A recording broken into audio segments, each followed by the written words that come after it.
The scariest thieves aren't strangers. They share your blood. It took 30 seconds to realize my life collapsed. I returned to find my $5,000 lock gone and my half-sister inside. Live streaming that Dad sold her my apartment for $1. They forgot what I kept in the secret safe behind the wall. Listen closely. Because taking back what was mine wasn't just a lawsuit, it was a war. My name is Cadence Holloway, and as I stood on the curb of the West Loop in Chicago, the wind felt less like weather and more like a physical assault. They call it the hawk here, a biting, relentless gale that cuts through wool and cashmere as if they were nothing more than tissue paper.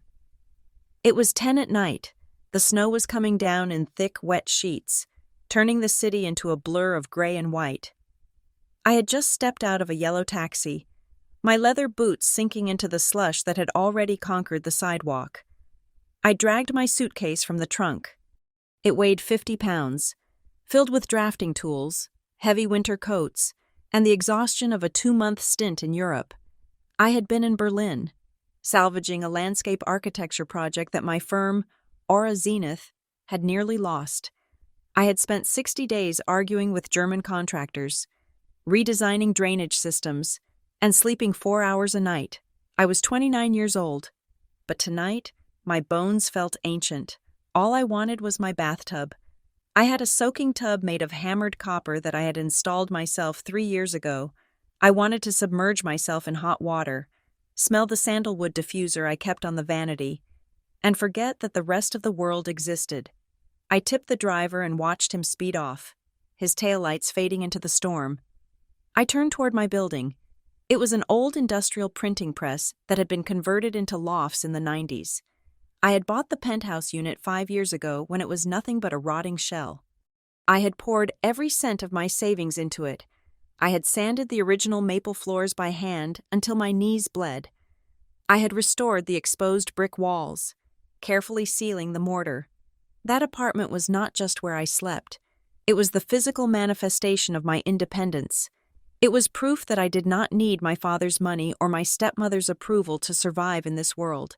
I walked up to the heavy steel front door of the building, shaking the snow from my coat.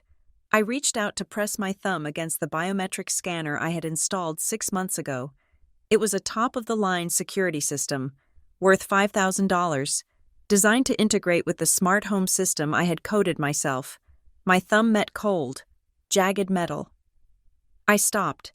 I blinked, wiping the snowflakes from my eyelashes, thinking perhaps the exhaustion was making me hallucinate. I looked closer. The scanner was gone. It had not just been removed. It had been pried off. There were deep gouges in the brickwork where the screws had been ripped out. In its place, sitting crookedly in the hole, was a standard. Brass keyhole, the kind you would find on a motel door in the middle of nowhere. A cold spike of adrenaline shot through my chest, instantly overriding the fatigue. My first thought was vandalism. Chicago crime rates were no joke, and a high-tech lock might have been a target. But a vandal would not have installed a replacement. A vandal would have left the wires hanging. This was deliberate. This was a change of ownership. I fumbled in my purse for my emergency physical keys. But then I realized they would not work on this cheap brass monstrosity. I tried the handle. It turned. The door was unlocked. My heart hammered against my ribs like a trapped bird.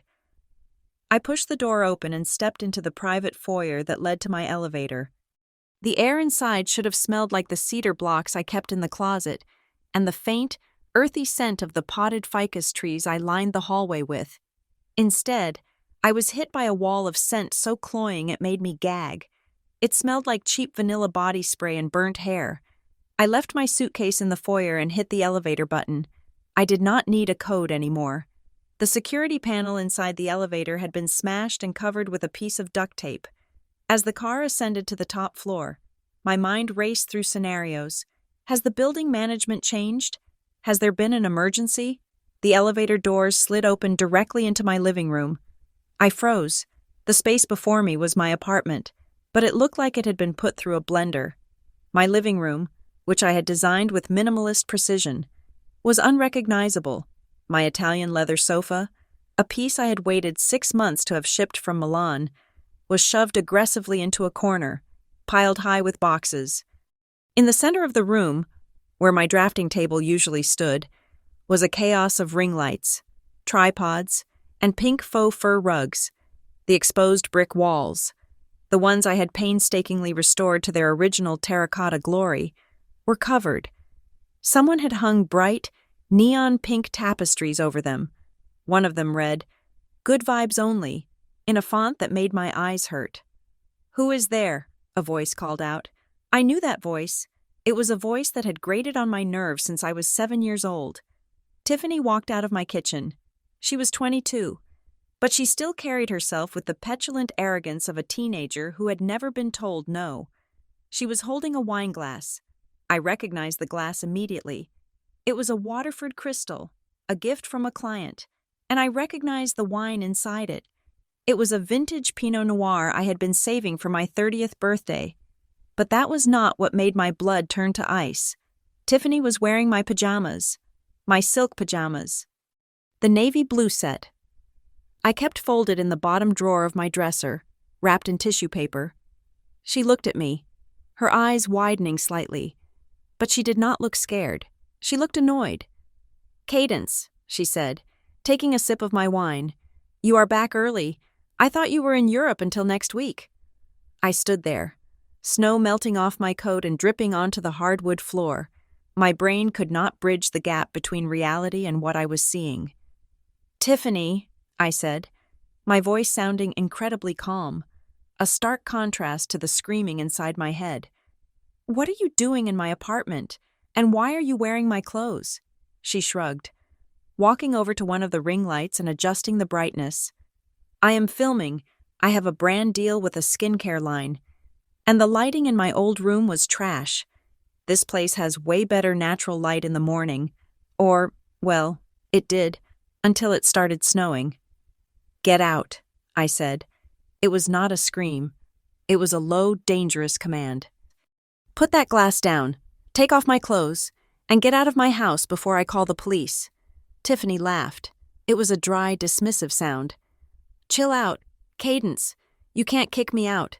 I live here now." "You live here," I repeated, stepping forward. I felt my hands balling into fists at my sides. "I have been gone for 2 months. I did not rent this place to you. I did not give you a key. How did you even get in?" "Dad let me in," she said simply. "He changed the locks last week because that thumb thing was too complicated for Mom to use." "Dad," I felt the room tilt. "Dad does not have a key. No one has a key but me." "Well, he drilled it out or something. Look, stop being dramatic." Tiffany sighed, setting the wine glass down on a coaster. At least she used a coaster. "Dad sold the place to me. Well, technically he transferred it. He said you were never here anyway because of your job, and it was selfish for you to hoard a 2-bedroom penthouse when I'm trying to launch my career. I need the space for my studio." "Sold it," I whispered. The word felt foreign on my tongue. "He cannot sell it. It is my name on the deed. I bought this place. I will pay the mortgage." "Not anymore," she said, reaching for a folder that was sitting on top of a stack of pizza boxes on my dining table. She tossed it toward me. It slid across the surface and stopped at my feet. I bent down and picked it up. My hands were shaking, not from the cold, but from a rage so pure it felt like it was burning a hole in my stomach. I opened the folder. It was a quitclaim deed, a legal document transferring ownership of property. Grantor Cadence Holloway. Grantee Tiffany Holloway. Consideration $1. I stared at the bottom of the page. There was a signature. It was written in blue ink. It looped and curved exactly the way I signed my name, the sharp C, the trailing Y. If I did not know better, I would have sworn I wrote it, but I did not. I was in Berlin when this was dated. I was in a meeting with structural engineers, 3,000 miles away. "This is a forgery," I said, looking up at her. "I did not sign this." "Dad said you signed a bunch of papers for him a few years ago," Tiffany said, checking her reflection in her phone screen. "Something about when he helped you with your student loans. He said he just used one of those. It is legal. Cadence. He asked his lawyer friend. I remembered. 3 years ago, I needed a cosigner for a small business loan to start my side consulting gig. Not student loans. Dad had brought a stack of papers. He was in a rush. Just sign here, and here, and here. It is just standard formality. I had trusted him. I had trusted my father. I had signed blank pages he said were for administrative processing. He had kept them. He had kept my signature on blank legal documents for 3 years, waiting for the moment I had something worth stealing. "Where is he?" I asked. The volume of my voice rose. "Where is Robert?" "Don't call him Robert. He is your dad," Tiffany snapped. "And keep it down. He is taking a nap." She pointed toward the hallway, toward the master bedroom, my bedroom. I did not wait. I marched down the hallway, my boots thudding heavily against the floor. I reached the door to the master suite and shoved it open. The smell of stale cigar smoke hit me instantly. My father, Robert Holloway, was standing by the window, looking out at the storm. He was wearing a white terry cloth bathrobe, my bathrobe. He turned around slowly. He did not look guilty. He did not look ashamed. He looked annoyed that his peace had been disturbed. His face was flushed, likely from the brandy bottle sitting on my nightstand. "Cadence," he said, tightening the belt of the robe. "You are back. I thought you would not be in until the weekend. What is this?" I held up the deed, crumpling the paper in my fist. "You sold my apartment for $1. "Lower your voice," he said, walking over and sitting on the edge of my bed, my custom mattress, my Egyptian cotton sheets. "I did not sell it. I reallocated family assets. Tiffany needs a start. You are nearly 30. Cadence. You have a career. You have money. You can buy another place. Better yet, you can move to the suburbs, find a husband. This city life, it is making you hard."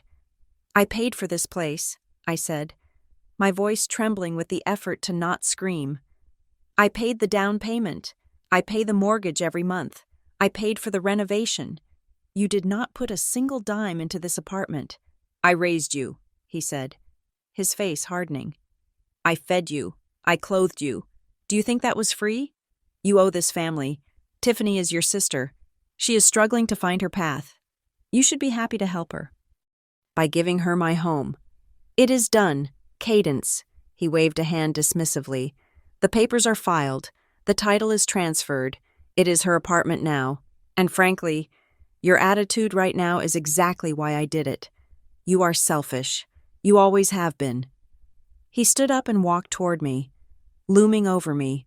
He was a big man, and he used his size to intimidate. He had done it my whole life.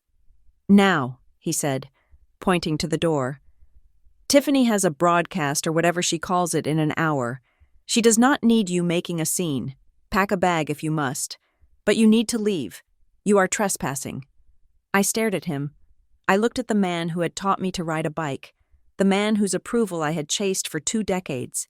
I saw nothing in his eyes but greed and a twisted sense of entitlement. He truly believed he was right. He truly believed that because I was his daughter, I was his property, and by extension, everything I owned was his to give away. "You are kicking me out?" I asked. In a blizzard. "You are a smart girl," he sneered. "Go stay at a hotel. You can afford it." He reached out, grabbed my shoulder, and spun me around. He marched me back out to the living room. Tiffany was watching from the couch, a smirk playing on her lips. "Bye, Cadence," she called out. "Leave the keys to the mailbox on the counter. Okay?" My father shoved me toward the elevator. I stumbled, catching myself on the doorframe. "And do not think about calling the police," my father said, his voice dropping to a growl. "It is a civil matter. The paperwork is clean. You call the cops, and I will show them the deed. You will just look like a crazy woman harassing the legal owners. Go cool off. Cadence." He hit the button for the lobby and shoved me into the elevator car. The doors slid shut, cutting off the sight of my father and sister standing in the ruin of my sanctuary. I rode down in silence. I walked out of the elevator, through the foyer, and pushed open the heavy front door. The wind hit me like a physical blow. The snow was ankle-deep now. My suitcase was still sitting there on the sidewalk where I had left it, rapidly being buried under a layer of white. I stood there for a moment, the cold seeping through my coat, freezing the tears that threatened to spill from my eyes. But I did not let them fall. I refused to cry. Not for them, not ever again. I looked up at the penthouse window. I could see the warm glow of the lights. My lights. I reached into my pocket and pulled out my phone. My fingers were numb, but I managed to open the camera app. I aimed it at the front door of the building, then up at my window. I snapped a photo. Then I snapped a photo of my suitcase in the snow. It was a timestamp. It was proof of the moment I was exiled. My father thought he had won. He thought he had taught me a lesson about hierarchy, about my place in his world. He thought that because he had stolen my home, he had stolen my power. He was wrong. He had just freed me. I gripped the handle of my suitcase, my knuckles turning white. The cold was biting, painful. But inside my chest, a fire had been lit. It was a small, hot flame of pure hatred. I turned my back on the building, on the life I had built, and walked into the storm. I had nowhere to go. But I knew one thing for certain. I was coming back, and when I did, I would not just take the apartment, I would take everything. I spent my first night as a homeless woman in a king suite at the Langham. It cost me $600 a night, a sum that would usually make me wince. I needed the crisp, impersonal luxury of high thread count sheets and a concierge who did not know my name. I did not sleep. I spent the hours between midnight and dawn staring at the ceiling, dissecting the last 20 years of my life, trying to pinpoint the exact moment my family decided I was merely a resource to be harvested rather than a person to be loved. By morning, the shock had calcified into a cold, hard strategy. I picked up the hotel phone and dialed my father. I did not scream. I did not cry. I simply told him to meet me for dinner at the Gilded Fork at 7 in the evening. It was our usual spot for family celebrations, a place where a steak cost $80 and the wine list was thicker than a Bible. Usually, I was the one treating them. I was the one who pulled out the corporate card or the platinum credit card, desperate to buy their affection with dry-aged ribeyes and truffles. Not tonight. I arrived 15 minutes early. I sat at the head of the table, my back straight, wearing a sharp black blazer that felt like armor. I ordered sparkling water with a twist of lime. The waiter, a young man who knew me by name because I had tipped him generously for my father's 55th birthday dinner last month, asked if we would be having the usual bottles of Cabernet. I told him we would see. They arrived 10 minutes late, bringing a gust of cold air and an aura of self-righteousness with them. Elena, my stepmother, was wearing a fur coat that I'm fairly certain I paid for 2 Christmases ago. She looked flustered, her cheeks pink. But there was a distinct glint of excitement in her eyes. Drama fueled her. She thrived on it. Tiffany trailed behind her, glued to her phone, barely acknowledging my presence. My father brought up the rear, looking solemn, like a judge walking into a courtroom to deliver a sentence he felt was harsh but necessary. They sat down. No one apologized for being late. No one asked how I was. "I am glad you called. Cadence." Elena started before she even settled into her chair. She reached across the table to pat my hand, but I pulled it away before her skin could touch mine. She blinked, feigning hurt. "We need to clear the air.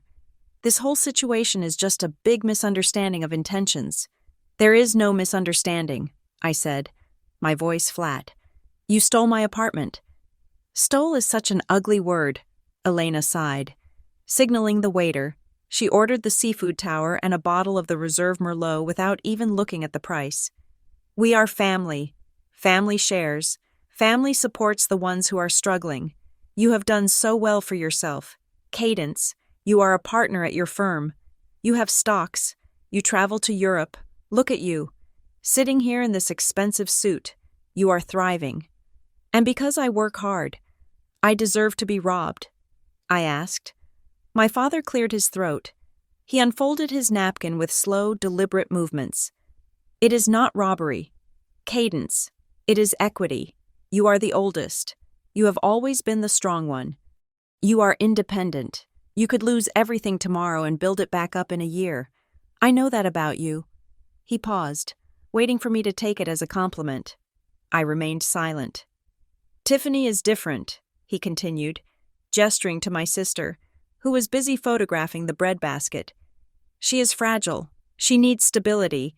She has been trying to get this influencer career off the ground for 2 years, and she needs a base, a proper address. That apartment gives her credibility. It gives her a future. You do not need the apartment. Cadence. You just want it. Tiffany needs it." "I need a place to live," I said. "I am currently homeless because of you." "Oh, stop it," Tiffany chimed in, not looking up from her screen. "You can stay at a hotel, or buy a condo in the suburbs. You always said you hated the noise of the city anyway. Besides, the aesthetic of the loft fits my brand way better than yours.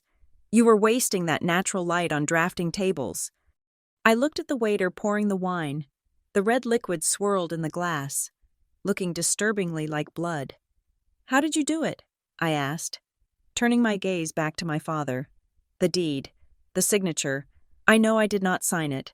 I was in Germany. If you forged it, I will have the FBI involved by morning." My father took a sip of wine, savoring it. He smiled, a small, patronizing curl of his lips that made my stomach turn. "I did not forget it. Cadence. You signed it yourself." I frowned. "That is a lie." "Think back," he said, leaning forward. 3 years ago, you were refinancing your student loans. You needed a guarantor because your debt-to-income ratio was too high for the rate you wanted. I came to your office. I brought a stack of paperwork. You were busy, stressed, on a call with a client. You just signed where I put the sticky notes. The memory hit me like a physical blow. I remembered that day. I was 26, drowning in work, grateful that my father was stepping in to help me navigate the bureaucracy of refinancing. I had trusted him implicitly. I had signed page after page without reading the fine print, without checking the dates. "You slipped a blank quitclaim deed into a stack of loan documents," I asked, my voice barely a whisper. The level of premeditation made me nauseous. "You have been planning this for 3 years. I was protecting the family assets," he corrected. "I knew a day might come when we needed to balance the scales. I kept that document in my safe, undated, just in case, when you left for Europe. And Tiffany started crying about needing a studio. I knew it was time. It was a strategic decision." "Strategic," I repeated. "You manipulated me. You used my trust against me." "I used your negligence," he said coldly. "If you are such a smart businesswoman, you should have read what you were signing. Consider this a lesson in due diligence." Elena clapped her hands together softly, trying to lighten the mood. "See, it is all legal. Your father was just looking out for Tiffany. But we are not heartless. Cadence, we know you put some money into the renovations." "Some money?" I laughed, a sharp, humorless sound. "I put $300,000 into that renovation. The property value has tripled since I bought it. It is worth $5 million today." "Well, the market is fluctuating," my father said dismissively. "But we are willing to be fair. We prepared a check." He reached into his jacket pocket and slid a white envelope across the white tablecloth. I stared at it. I did not want to touch it, but curiosity forced my hand. I opened the envelope. Inside was a personal check written from my father's account. $10,000. I stared at the number. 10,000. It was not even enough to cover the custom kitchen cabinetry I had installed. It was an insult. It was a slap in the face so hard it left a mark. "This is a joke," I said, dropping the check onto the table.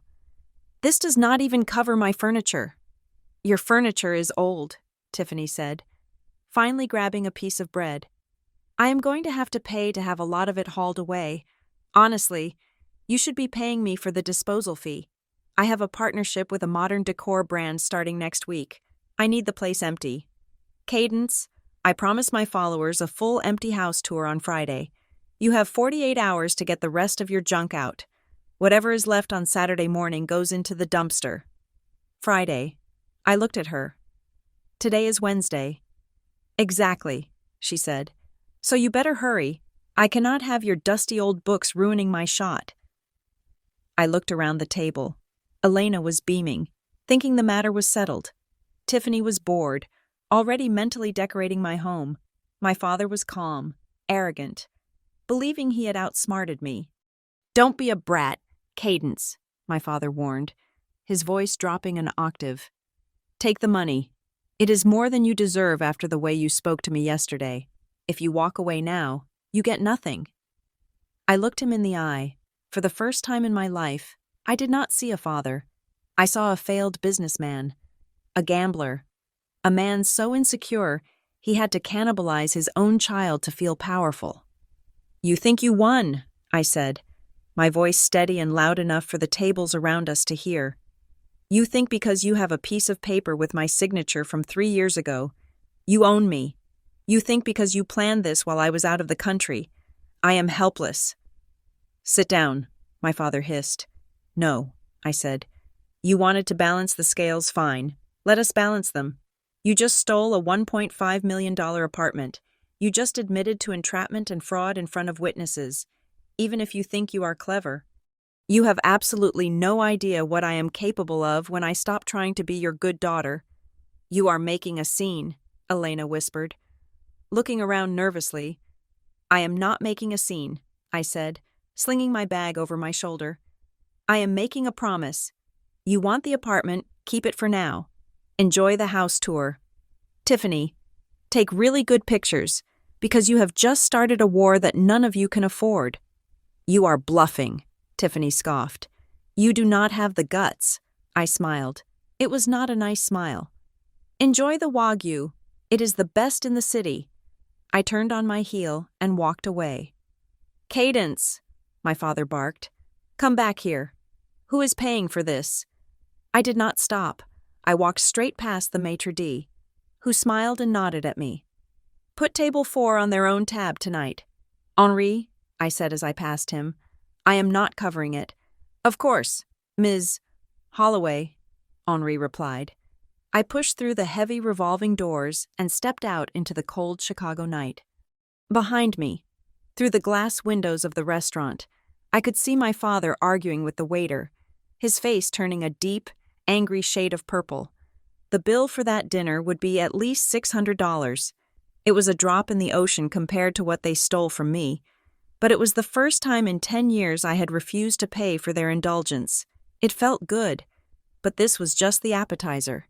I hailed a cab, the city lights blurring in my vision. I was not going back to the hotel to sleep. I had work to do. My father was right about one thing: I was independent, but he forgot that in my line of work, before you build something new, you have to demolish the rotting structure that stands in the way, and I was about to bring the wrecking ball. The offices of Sterling and Vane occupied the entire 45th floor of a glass monolith on Wacker Drive. It was the kind of place where the carpet was so thick it swallowed the sound of your footsteps, and the air smelled of old money and aggressive litigation. I did not have an appointment, but I did not need one. I told the receptionist my name, and 3 minutes later, I was being ushered into the corner office. Julian Vane was standing by the window, looking down at the Chicago River as if he were deciding which part of it he wanted to buy. He turned when I entered. He had not changed much since our days at law school. Back when I was dating him before I realized that his ambition left no room for a partner.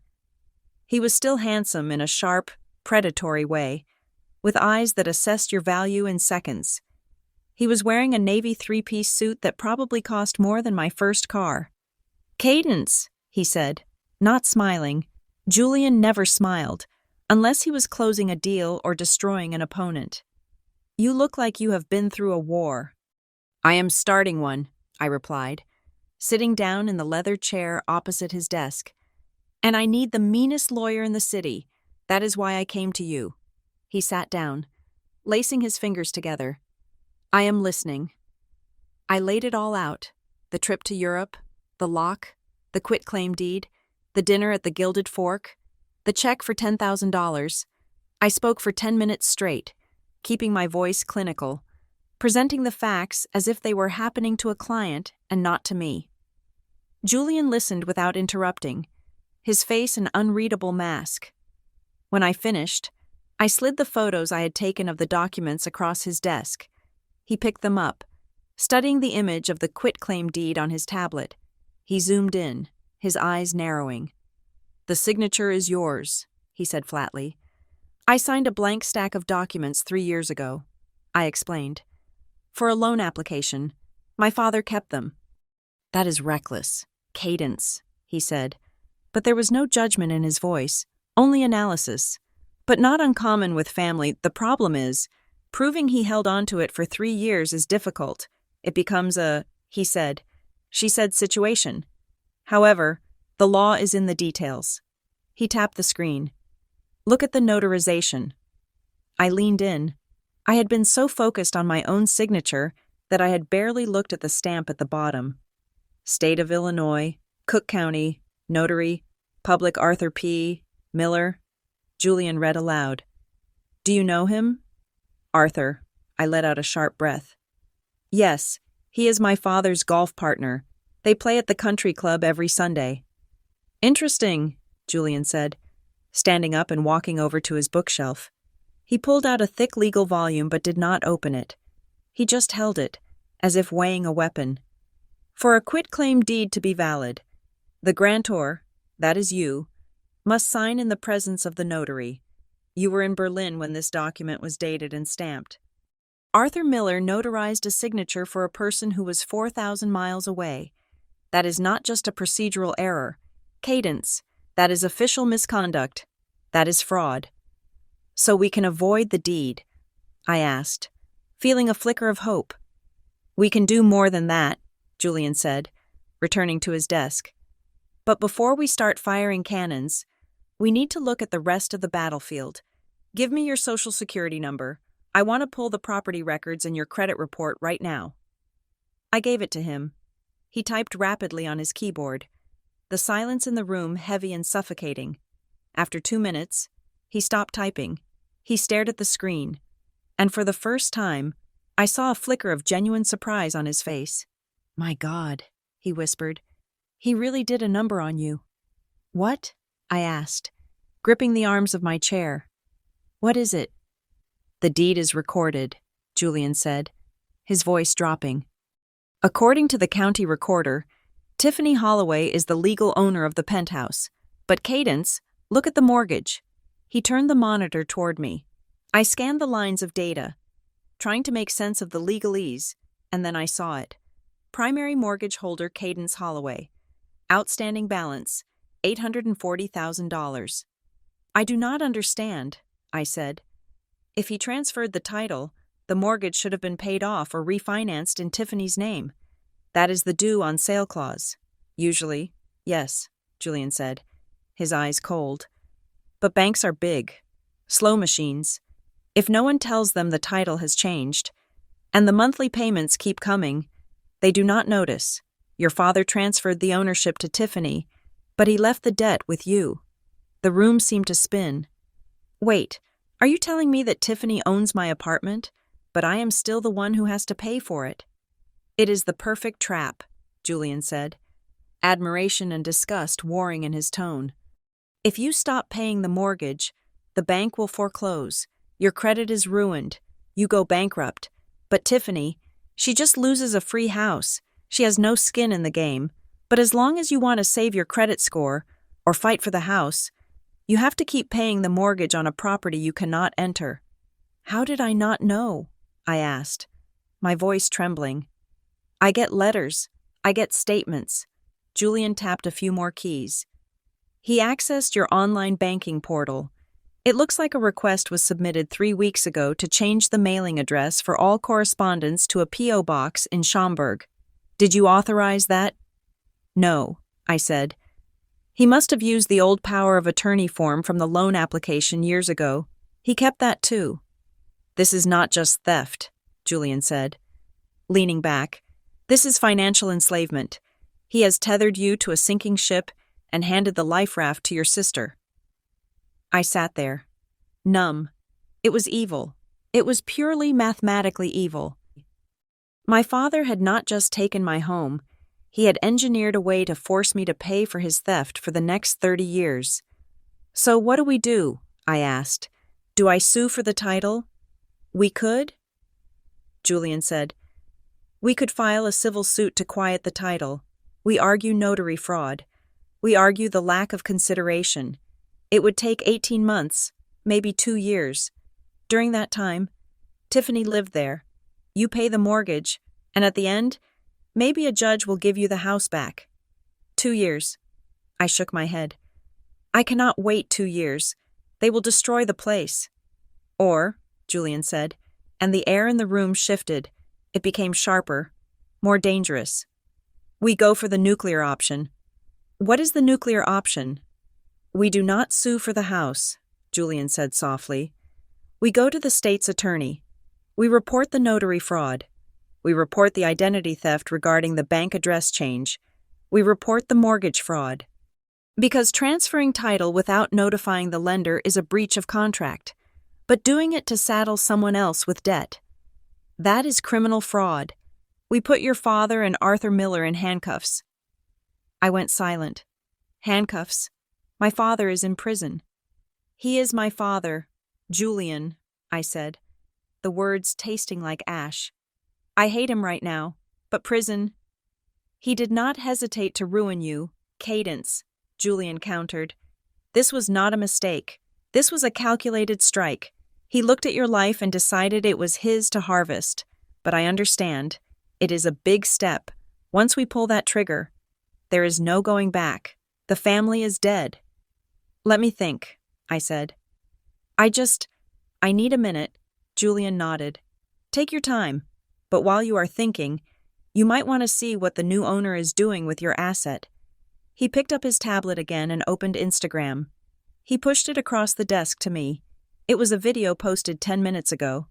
Tiffany was standing in my living room. She was holding a sledgehammer. Behind her was the architectural feature I was most proud of, a custom floor-to-ceiling glass partition wall that separated the lounge from the workspace. It was etched glass, imported from Venice, depicting a stylized map of Chicago. It had cost me $25,000 and 4 months of negotiation to get it installed. "So," Tiffany said to the camera, grinning like a maniac, "this glass wall is totally blocking the open concept vibe. It is so dated. We are going to open this space up." My breath caught in my throat. "No," I whispered. "Don't." On the screen, Tiffany swung the hammer. The sound of shattering glass was sharp and brutal, even through the tablet speakers. The Venetian glass exploded into 1,000 glittering shards. Tiffany laughed, dusting off her hands. "Oops, demolition day starts now." Something inside me snapped. It was not a loud snap. It was quiet, final, like a spine breaking. That wall was art. That wall was my vision, and she destroyed it for a 10-second clip on the internet. I looked up at Julian. The hesitation was gone. The guilt was gone. All that was left was a cold, vast emptiness where my love for my family used to be. "Do it," I said. "The nuclear option?" Julian asked, raising an eyebrow. "Destroy them," I said. "I want him in handcuffs. I want her on the street. I want to burn their entire world down to the ground." Julian smiled. It was a terrifying smile. "Now that is the cadence I remember." He pressed a button on his intercom. "Get the private investigator firm on the line. The one we use for difficult cases. I need a full forensic audit on Robert Holloway. I want to know where every cent of his money has gone in the last 5 years." The next 48 hours were a blur of activity. I did not return to the hotel. I stayed in a guest room at Julian's townhouse, turning it into a war room. We worked with a private investigator named Marcus, a former FBI forensic accountant who could find a dime in a haystack by Friday morning. We had the report. We sat in Julian's office, staring at the financial autopsy of my father's life. "He is broke," Marcus said, tossing a file onto the table. "Completely, utterly insolvent." "That is impossible," I said. "He has a development company. He has properties in the suburbs." "He leveraged them all," Marcus explained. "Second mortgages, third mortgages. He is drowning in debt, and it is not business debt. Cadence. It is gambling.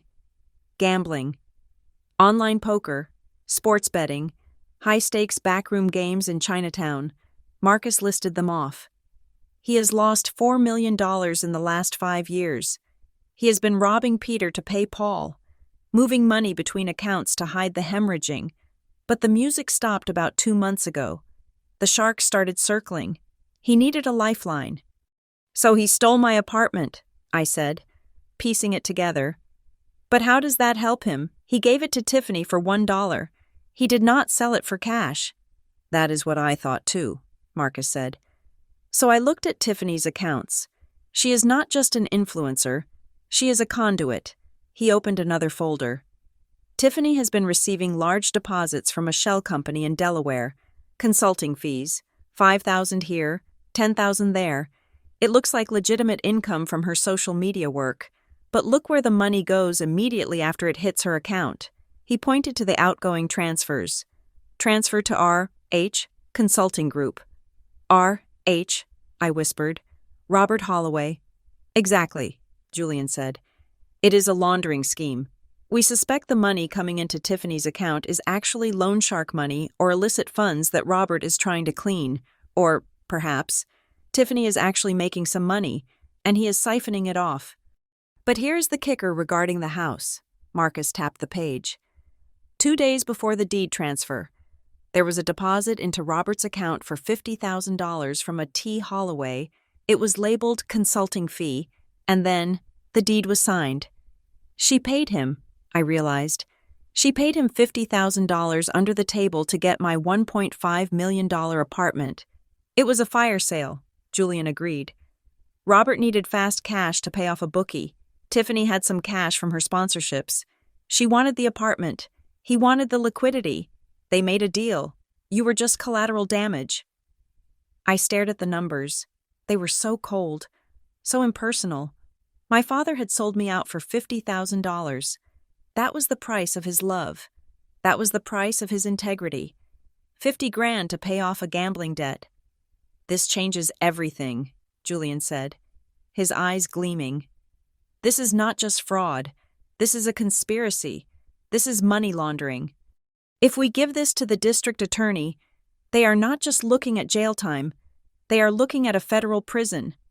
They sold me, I said, my voice shaking with a mix of grief and fury. He sold his own daughter for $50,000. I stood up and walked to the window. Chicago looked beautiful from up here, clean and orderly. Down there, in the slush and the dirt, my family was tearing each other apart for scraps. Prepare the filings, I said, turning back to Julian. I want the lawsuit filed Monday morning, and I want the criminal complaint attached to it. No warnings, no settlement offers. Consider it done, Julian said. And one more thing, I said, remembering the shattered glass wall.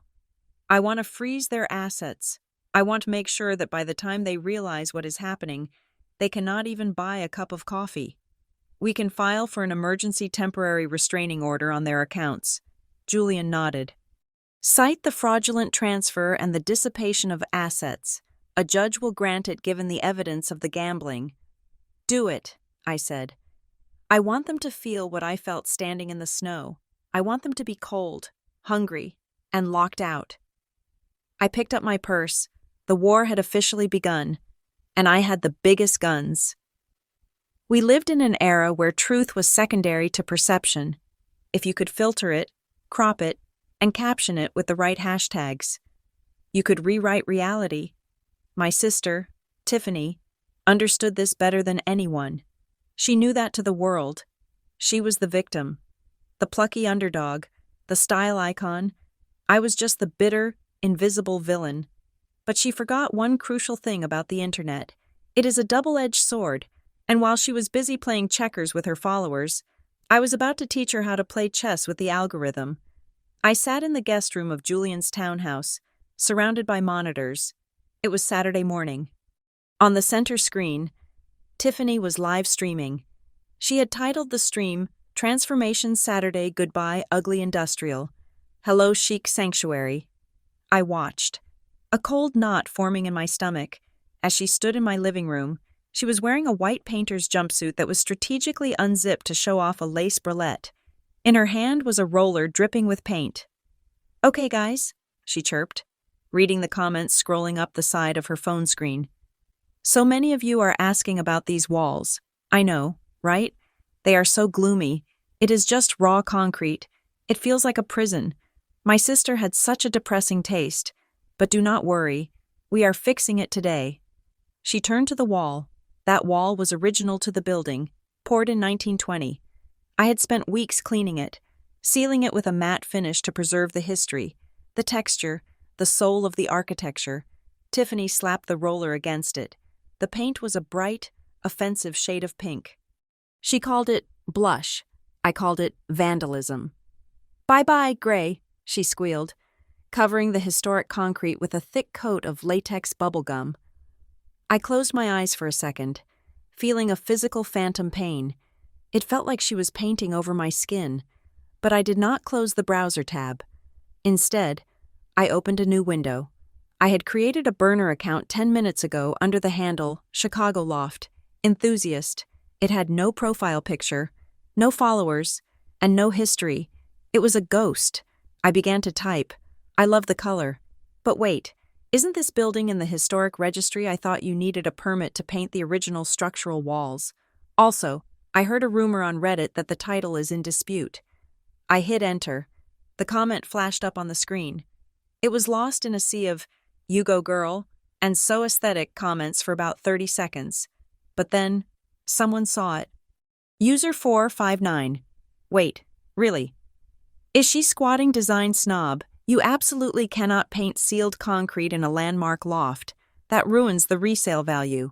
Tiffany saw it too. I saw her eyes flicker to the screen. Her smile faltered for a fraction of a second before she plastered it back on. "Oh, ignore the trolls, guys," she laughed. But her voice was a little higher than usual. "People are just jealous of homeowners. Haters gonna hate." She blocked my account. It did not matter. The seed was planted. I created 3 more accounts. Legal_Chai, Windy City Real Estate, Observer 88. I did not spam. I just asked questions. Innocent, specific questions. Is it true the previous owner is suing for fraud? I checked the county records online. There is a weird line on this place. Why are you deleting comments about the mortgage? Tiffany's chat began to turn. Her moderators were working overtime to delete the negative comments. But for every one they deleted, 2 more popped up from real users who were now curious. The vibe of the stream shifted from celebration to interrogation. Tiffany ended the broadcast abruptly, claiming her Wi-Fi was acting up. Step 1 complete. Now for step 2. I opened my email client. I had a list of the brands Tiffany was currently working with. Luxe Living Furniture, Glow Up Skincare, Urban Threads Fashion. Influencers like Tiffany lived and died by their brand deals. They needed to be safe investments. Controversy was poison to corporate sponsors. I drafted a formal email. I did not sound like a bitter sister. I sounded like a concerned legal professional. Subject: urgent legal inquiry regarding brand placement with Tiffany Holloway. To whom it may concern. I am writing to bring to your attention a potential liability regarding your current partnership with Ms. Holloway. It has come to light that the property currently being used as the primary set for your product placement Unit 4B, 1425 Westbrook Avenue, is currently the subject of an impending criminal investigation regarding deed fraud and identity theft. While Ms. Holloway is presenting this property as her legal residence, the transfer of ownership is legally contested, and evidence suggests it was obtained through fraudulent means. I would strongly advise your legal department to request proof of unencumbered ownership and a liability waiver before continuing to associate your brand with this location. The upcoming litigation will likely attract significant negative media attention. Sincerely, a concerned party. I hit send on 20 emails. I leaned back in my chair. It was silent warfare. No screaming matches, no throwing vases, just information, placed in the right ears. 3 hours later, my phone rang. It was my father. I let it ring 3 times before picking up. I needed to sound tired, defeated. "Hello," I answered, my voice quiet. "Cadence? Honey?" My father's voice came through the speaker. It was sickeningly sweet, a tone he had not used since I was 12 years old, and he wanted me to lie to my mother about where he had been all night. "How are you holding up?" "What do you want?" "Dad?" I asked. "I am busy looking for an apartment I can actually afford." "Oh, I know. I know." He sighed, sounding pained. "Look, I am calling because, well, there has been a tiny hiccup. Tiffany is freaking out. Apparently, some of her sponsors are getting nervous.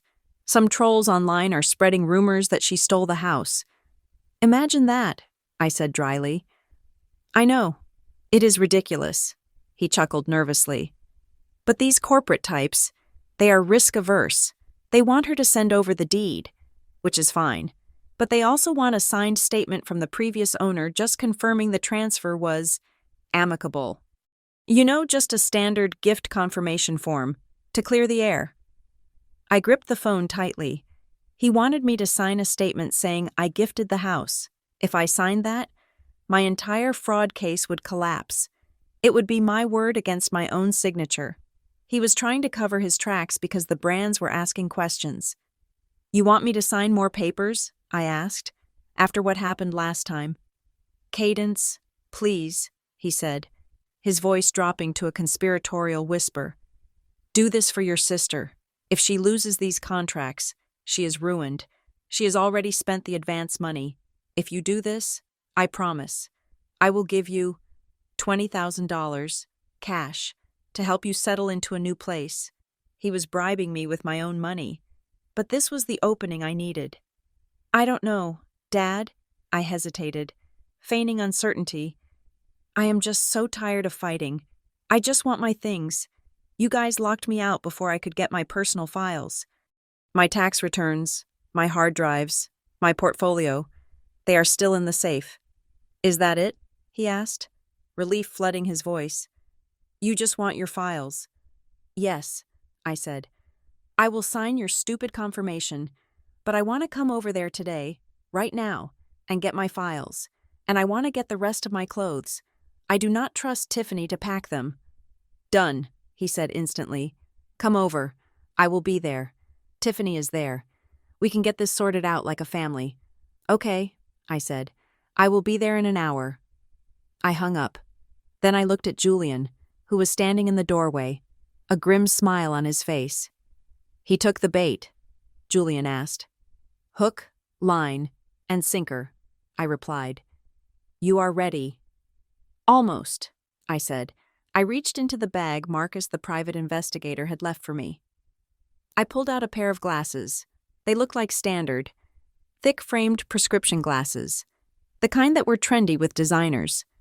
But hidden in the bridge was a high-definition camera and a microphone. I put them on. The world looked sharp. "Testing," I said. 1, 2. "Audio is clear," Julian said, checking his laptop. "Video is streaming to the cloud. Remember, Cadence, you need them to admit it. You need them to say the words.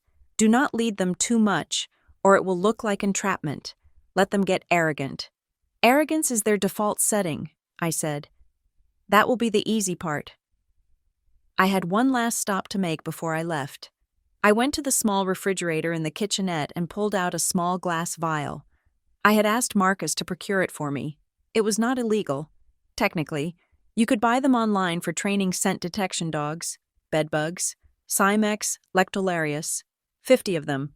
Hungry and alive. It was petty. It was childish. It was beneath me, and I did not care. I arrived at the apartment at 4 in the afternoon. My key still did not work, obviously, so I knocked. Tiffany opened the door. She looked frazzled. Her hair was messy, and she was wearing sweatpants. The apartment behind her smelled of fresh paint and anxiety.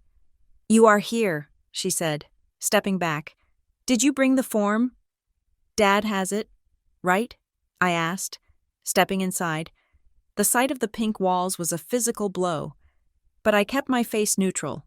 My father and Elena were sitting at the dining table. My dining table. "Cadence." My father stood up, smiling that fake salesman smile. Glad you came to your senses. Here's the letter for the sponsors. Just a simple, I, Cadence Holloway, confirm that I transferred the property voluntarily. Sign this, and you can take whatever you want from the safe. He pushed a paper toward me. I adjusted my glasses, making sure the camera was pointed directly at his face. I will sign it, I said, putting my bag down. But I need to ask you something first, just for my own peace of mind, because I really thought I was going crazy. I looked at Elena, then at Tiffany.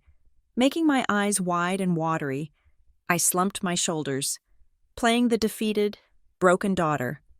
How did you do it? I asked, my voice trembling. I know I did not sign that deed. I know I was in Berlin.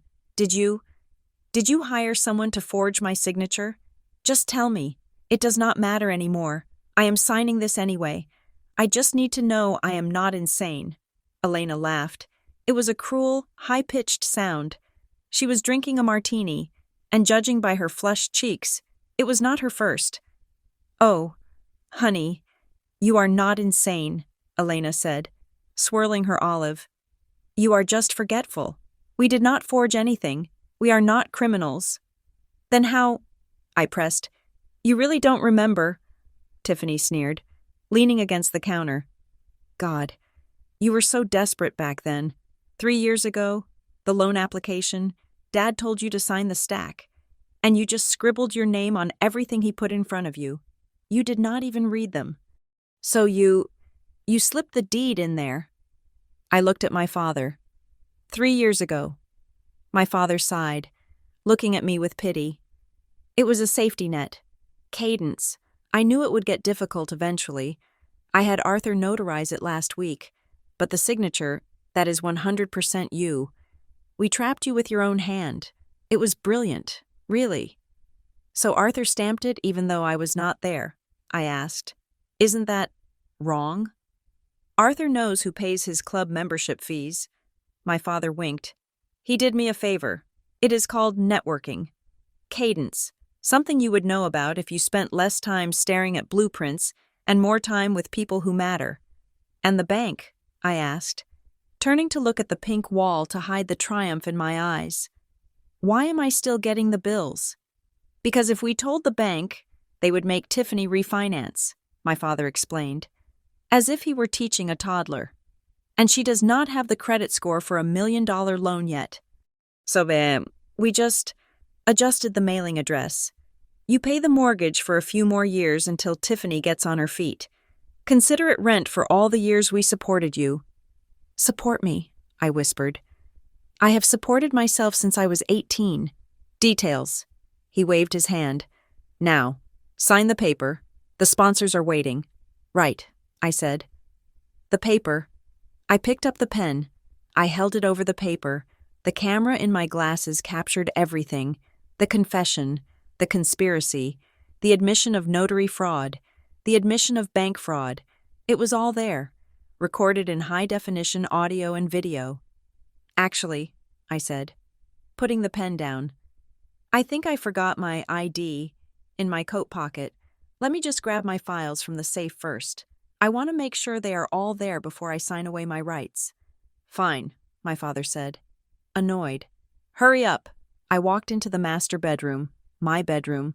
It was unrecognizable. My bed was gone, replaced by a cheap, tufted velvet monstrosity in beige. The closet was overflowing with Tiffany's clothes. I went to the walk-in closet. I knelt down behind the shoe rack and pried open the false panel in the wall. The safe was there. I punched in the code. It beeped open. I grabbed my external hard drives, my passport, and the folder containing my birth certificate and mother's will. Then I stood up. I looked at Tiffany's new clothes hanging on the racks. I looked at the new beige velvet chaise lounge she had placed in the corner of the room. I reached into my pocket and pulled out the vial. Enjoy your new home, Tiff, I whispered. I uncorked the vial and tipped it over the deep creases of the velvet chaise. 50 reddish-brown bugs scrambled out, instantly burrowing into the fabric seams, seeking darkness and warmth. They were hungry, and in a few hours, When Tiffany lay down here to scroll through TikTok, they would feast.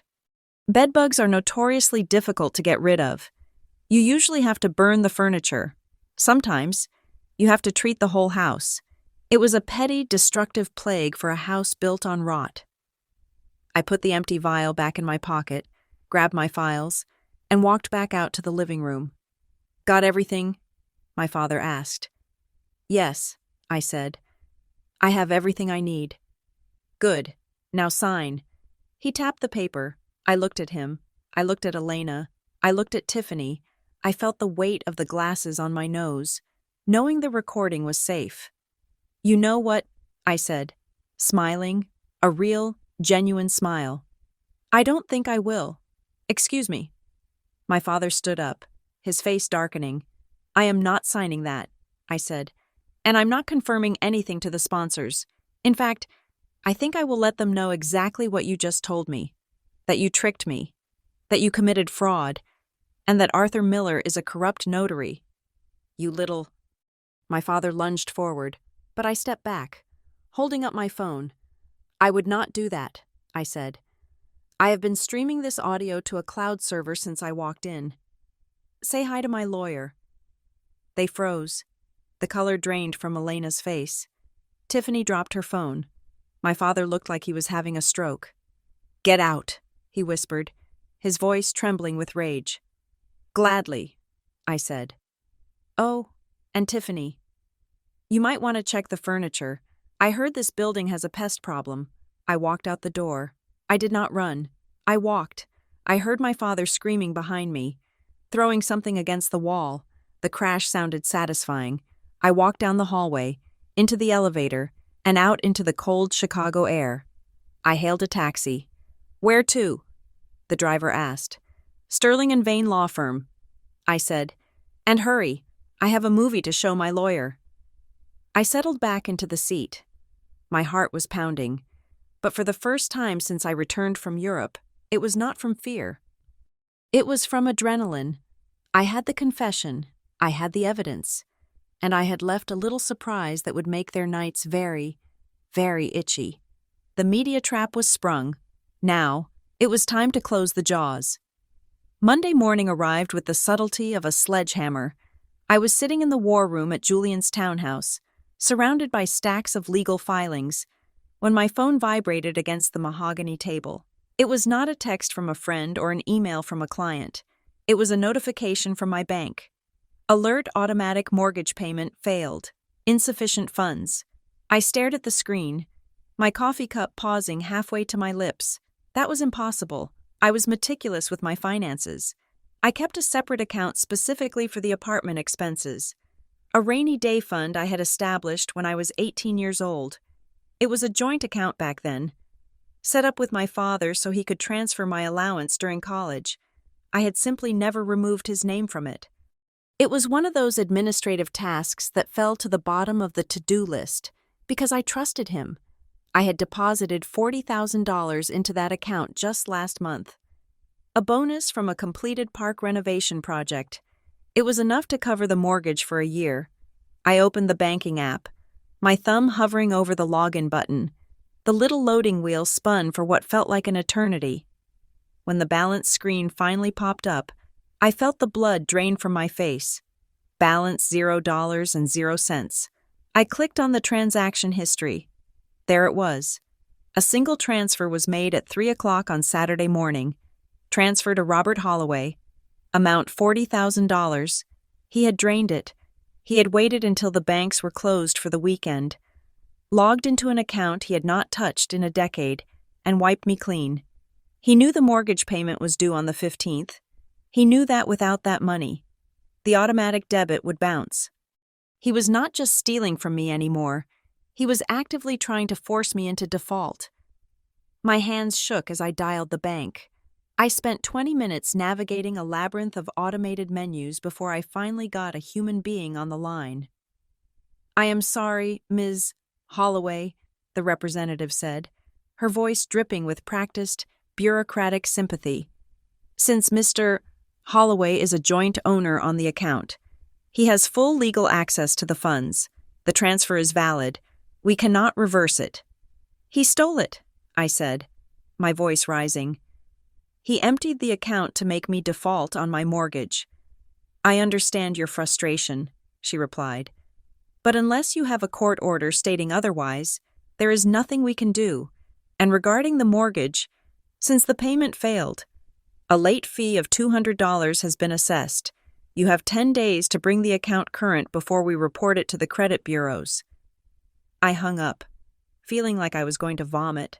$40,000 gone. That was my safety net. That was my legal fund.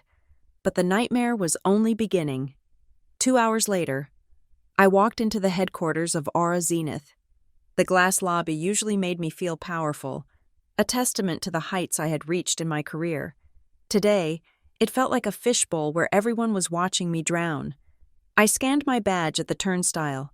It beeped red. Access denied. I frowned and tried again. Red light. Ms. Holloway. I turned to see the head of security standing there, looking uncomfortable. Mr. Vance wants to see you. Upstairs. Immediately. He escorted me to the top floor, bypassing my office. We walked straight to the CEO's suite. Elias Vance was a visionary architect, a man I admired more than anyone in the industry.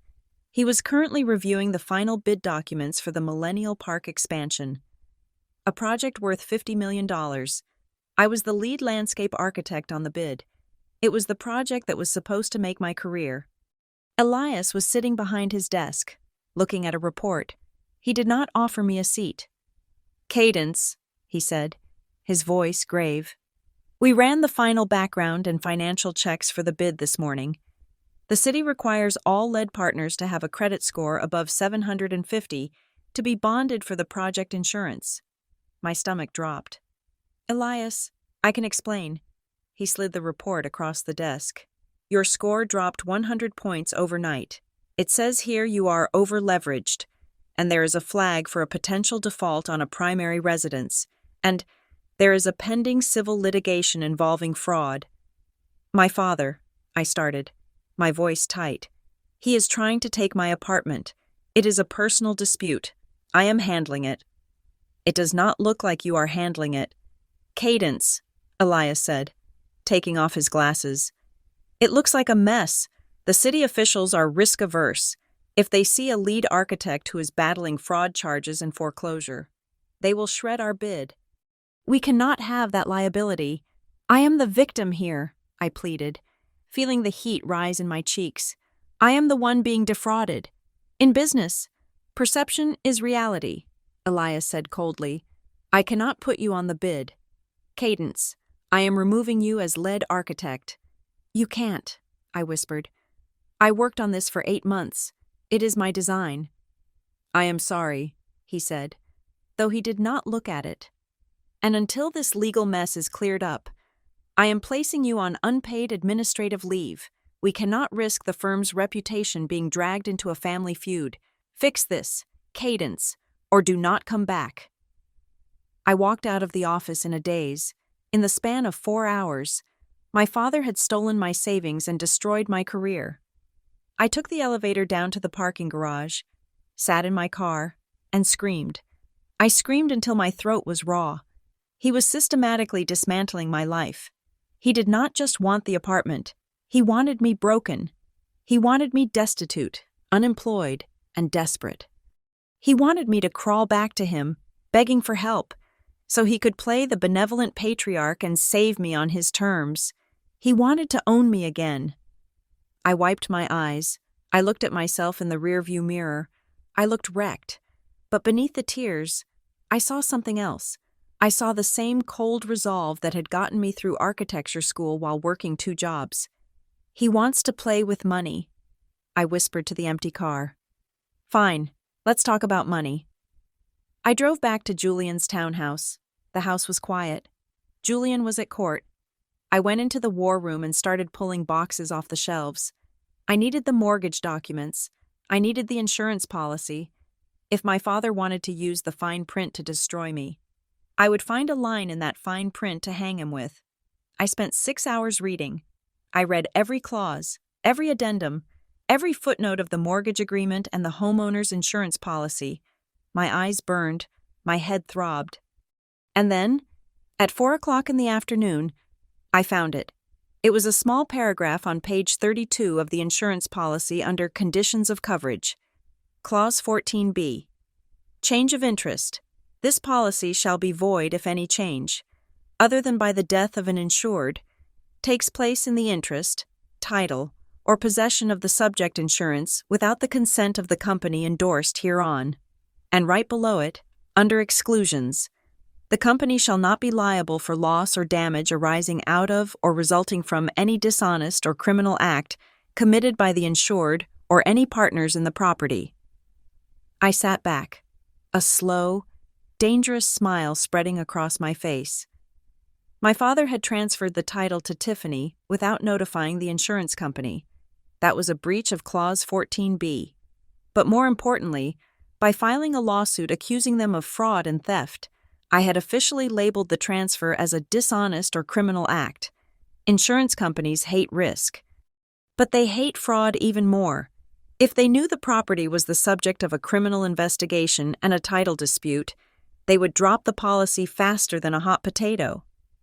And here was the kicker, the mortgage agreement. Clause 9 hazardous insurance. Borrower shall keep the improvements now existing or hereafter erected on the property insured against loss by fire.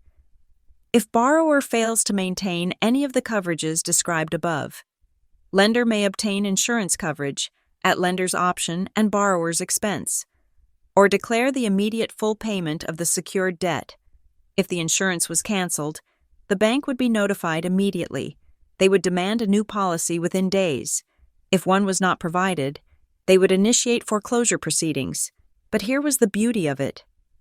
No insurance company in the world would write a new policy on a property that was currently in the middle of a fraud lawsuit. You cannot insure a burning building. I am the policyholder for the property at 1425 Westbrook Avenue, policy number 8894-Bravo-Tango. Hello, Ms. Holloway, Linda typed in the background. How can I help you today? Do you need to file a claim? No, I said. I am calling to report a material change in the risk profile of the property. I need to inform you that the title of the property has been transferred without my consent to a third party, Tiffany Holloway, via a fraudulent deed. The typing stopped. Excuse me. I have also filed a criminal complaint regarding this transfer, I continued, staring at the legal document in front of me. I am emailing you a copy of the court filing and the police report right now. As the named insured, I am informing you that I no longer have secure possession of the property and that it is currently being occupied by squatters who have obtained the deed through fraud. Ma'am, if the title has been transferred, the policy is technically void, Linda said, her voice sounding alarmed. We cannot insure a property if the policyholder is not the owner. Exactly, I said. And I assume you cannot insure the new owner if the ownership is being contested in criminal court. Well, no, Linda stammered. We would need a clear title to write a new policy, if there is a fraud investigation. Then I guess you have no choice but to cancel the policy immediately, I said. For your own protection. I have to escalate this to the underwriting department, Linda said. Hold on one moment. She put me on hold. I listened to the smooth jazz music, tapping my pen against the table. 3 minutes later, a man came on the line. He identified himself as a senior risk manager. Ms. Holloway, he said briskly, we received your email. Given the litigation and the unauthorized title transfer, we are issuing a notice of cancellation effective immediately. We will be notifying the lien holder, the bank, within the hour. Thank you, I said. Have a nice day. I hung up. The first domino had fallen. I did not have to wait long for the second one. At 5:30, my phone rang. It was the bank again. Ms. Holloway, the voice was urgent this time. We just received a notice of cancellation on the hazard insurance for the Westbrook property. This is a default event under your mortgage terms. I know, I said. You have 7 days to provide proof of a new comprehensive policy, the agent warned. If we do not receive proof of insurance by next Monday at 5 p.m., we will be forced to accelerate the loan. The full balance of $840,000 will be due immediately. If it is not paid, we will begin foreclosure proceedings. I understand, I said. Ms. Holloway, this is serious, the agent pressed. You could lose the home. Send the notice, I said. But send it to the property address, and send a copy to the cosigner, Mr. Robert Holloway. We will send it to all parties on file, the agent confirmed. I hung up and leaned back in my chair. The bomb was armed. The timer was set for 7 days. I checked my watch. It was now 6 o'clock. The bank's automated system would generate the letters tonight. They would arrive by Wednesday. But knowing my father, he likely had alerts set up on his email for the mortgage account too. At 6:15, my phone rang. Caller ID Robert Holloway. I let it ring. 1, 2, 3, 4. I declined the call. It rang again immediately. I declined it again. Then the text messages started pouring in. Dad. What did you do? Dad? The insurance company just sent me an email. They canceled the policy. Dad, Cadence? Answer the phone. The bank just emailed. They are threatening to call the loan. Dad.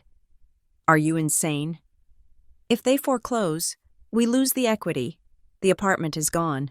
I watched the messages scroll by, a cold satisfaction settling in my chest. He was panicking. He understood the math.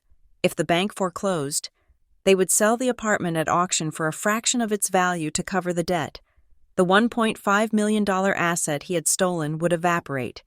There would be no profit, no nest egg for Tiffany, no money to pay his gambling debts, and since he was the cosigner, the foreclosure would hit his credit too. It would be the final nail in his financial coffin. My phone buzzed again. This time it was Tiffany. Tiffany, why is no one insuring me? Tiffany. I just called Geico. Progressive. Everyone. They all see the fraud flag in the system. No one will write a policy, Tiffany. Fix this, Cadence. I have a photo shoot on Friday. I can't be evicted. I typed a single reply to Tiffany. Me. Better start packing. Foreclosure usually takes a few months, but the bank locks the doors in 7 days. Then I turned off my phone. I sat in the silence of the room. The room was getting dark as the winter sun set. I was unemployed. I was broke. My credit was ruined. I was possibly about to lose the home I had built with my own hands. But for the first time in days, I felt like I was winning. My father wanted to trap me in a cage of debt, fine. I just welded the door shut and tossed a grenade inside. We were stuck in here together now, and I was the only one who knew how to survive the explosion. Friday night arrived with a biting chill that rattled the window panes of Chicago. But inside the penthouse at 1425 Westbrook Avenue, the temperature was rising. My sister, Tiffany, decided that the best way to handle a looming foreclosure and an insurance cancellation was to throw a party. She called it a housewarming gala, a title so pretentious it made my teeth ache. It was also her 23rd birthday celebration. In her mind, if she filled the apartment with enough champagne, influencers, and loud music, the legal realities closing in on her would simply cease to exist. I had no intention of going. I was sitting in Julian's guest room, drafting affidavits for the Monday morning court filing, when my phone rang. It was my father. "You need to be here tonight," Robert said, skipping the pleasantries. "I do not think so," I replied, typing a sentence about fiduciary duty. "I have plans. They involve destroying your credit score. If you do not walk through that door by 8 o'clock, his voice dropped to a sinister whisper, I will post a statement on every social media platform. I will tell them the reason we took the apartment is that we are staging an intervention. I will tell them you have a drug problem, Cadence. I will say you are unstable, addicted to painkillers, and that we had to secure the asset to stop you from selling it for pills." I stopped typing. The accusation was so baseless it was laughable. But in my industry, reputation was currency. A rumor like that, coming from my own father, would be the final nail in the coffin of my career at Aura Zenith. Even if I disproved it later, the stain would remain. "You are a monster," I said. "I am a father protecting his family." he countered smoothly. Wear something nice. Smile. Hug your sister. Show everyone we are a happy, united clan. Do that. And maybe I will convince Tiffany to give you back some of your furniture before the bank takes it. He hung up. I stared at the phone. He wanted me to play the prop. He wanted me to validate their theft with my presence, to silence the rumors I had started. He thought he had me cornered. He was wrong. He had just invited the executioner to the chopping block. I stood up and went to the closet. I did not reach for the modest black cocktail dress I usually wore to family functions. I reached for the back of the rack. There, preserved in a garment bag, was a dress I had bought in Paris 3 years ago and never worn. It was crimson silk, backless, with a plunging neckline and a slit that ran dangerously high up my thigh. It was not a dress for a guest. It was a dress for the woman who owned the room. I applied my makeup with the precision of a surgeon, bold red lips, sharp-winged eyeliner. When I looked in the mirror, Cadence, the victim, was gone. Cadence, the avenger, stared back. I texted Julian. Change of plans. Meet me at the apartment. We are going to the party. On my way. He replied. I will bring the recorder. I arrived at the building at 8:30. The lobby was filled with people trying to get into the elevator. I recognized a few local B-list celebrities and a handful of Tiffany's influencer friends, all dressed in sequins and faux fur. They ignored me, assuming I was just another guest. When the elevator doors opened into the penthouse, the noise hit me like a physical wave. The bass was thumping so hard the floorboards vibrated. The air smelled of expensive perfume and the distinct, chemical odor of fresh paint. I stepped inside. My heart skipped a beat. Not from fear, but from anger. The apartment was unrecognizable. The pink walls were even more hideous in person, clashing violently with the industrial steel beams. Cheap, gold-painted statues were scattered everywhere. It looked like a palace designed by a toddler with a credit card. But as I walked further into the room, the crowd parted. The red dress did its job. Conversations stopped mid-sentence. Heads turned. I walked with my chin high, my eyes scanning the room with cold detachment. Cadence. I turned to see Aunt Kathy standing near the bar, holding a glass of Chardonnay. She was my mother's sister, but she had always sided with whoever had the most money. Currently, that was Robert. Kathy, I nodded, enjoying the free booze. I am surprised you showed up. Kathy lowered her voice, leaning in with faux sympathy. We heard about, well, your situation. Robert told us you were having a hard time, mentally, that you could not handle the pressure of the city anymore. Is that what he said? I asked, plucking a champagne flute from a passing waiter's tray. He said you were overwhelmed, Uncle Ben chimed in, joining us. That giving the apartment to Tiffany was a relief for you, but honestly, Cadence, looking at you, you do not look overwhelmed. You look expensive. I am, I smiled, a razor-sharp expression. Appearances can be deceiving. Ben, for instance, this apartment looks like Tiffany owns it, but if you look closely, you might see the cracks. I left them confused and waded deeper into the crowd. I saw my father across the room, holding court near the DJ booth. He saw me. His eyes narrowed, taking in the dress, the confidence. He gave me a stiff nod, a silent warning to behave. I raised my glass to him and took a sip. Then I felt a hand on the small of my back. Familiar, warm. You look lethal, Julian whispered in my ear. I turned. Julian was wearing a tuxedo that fit him like a second skin. He looked devastatingly handsome. The kind of man who commanded attention simply by existing. That is the point, I murmured. Is the device running? Rolling. He patted his breast pocket.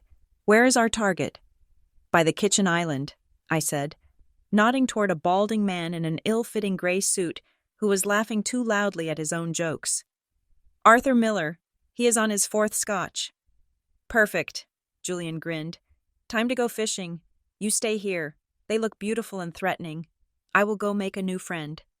I watched Julian weave through the crowd. He approached Arthur with the easy confidence of a shark entering a school of tuna. I could not hear them, but I watched the body language. Julian clapped Arthur on the shoulder. He pointed to the room, gesturing expansively. He laughed. Arthur preened, clearly flattered that this handsome, successful stranger was paying attention to him. I moved closer, pretending to admire a hideous abstract painting Tiffany had hung over the fireplace, positioning myself so I could overhear. "Development project in the South Loop," Julian was saying, his voice smooth as silk. "We are looking for reliable partners. You know how it is. Arthur, the red tape in this city is a nightmare. We need people who understand that sometimes. Business needs to move faster than the paperwork." Arthur nodded vigorously, swaying slightly. "Tell me about it. The city clerks are morons. You need a guy who knows the shortcuts." "Exactly." Julian lowered his voice, leaning in conspiratorially. "I heard you handled the transfer for this place. Robert is a friend of mine. He told me you pulled off a miracle. Getting a deed stamped when the grantor is out of the country? That takes skill." My breath caught in my throat. This was it. The bait. Arthur chuckled, puffing out his chest. The scotch had loosened his tongue and dissolved his caution. "Robert is a good guy. He was in a bind. His daughter, the older one, a total nightmare. She was holding the asset hostage. He needed it done fast." "So you just stamped it?" Julian asked, sounding impressed. No questions asked. "Look," Arthur winked, taking a sloppy sip of his drink. "I have known Rob for 20 years. I know his signature. Whether the girl was standing in front of me or sitting in Germany. What is the difference? It is just ink on paper. I did him a solid. He takes care of me. I take care of him. That is how the world works, right?" "Absolutely," Julian said, clinking his glass against Arthur's. "To get things done." "To get things done," Arthur bellowed. I saw Julian tap his pocket once. The signal. We had it. The confession. The admission of knowingly notarizing a false document. It was the smoking gun that would strip Arthur of his license and send him to prison alongside my father. Julian caught my eye and gave a nearly imperceptible nod before slipping away into the crowd. I felt a surge of triumph so potent it almost made me dizzy. But the night was not over. The music suddenly cut out. The DJ tapped his microphone. "Ladies and gentlemen," the DJ announced, "please give it up for the birthday girl and the new lady of the house, Tiffany Holloway." A spotlight hit the top of the stairs. Tiffany appeared. She was wearing a sparkling silver dress that cost more than my first car. She waved like royalty, descending the stairs while the crowd cheered. My father and Elena stood at the bottom, clapping, beaming with pride. Tiffany took the microphone. She looked around the room, her eyes glazing over me without acknowledging my existence.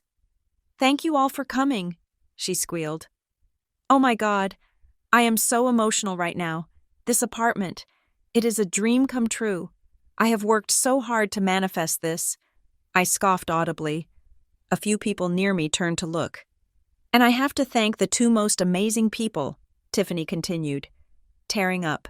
"Mom and Dad, you guys are my rock. Thank you for trusting me with this beautiful home.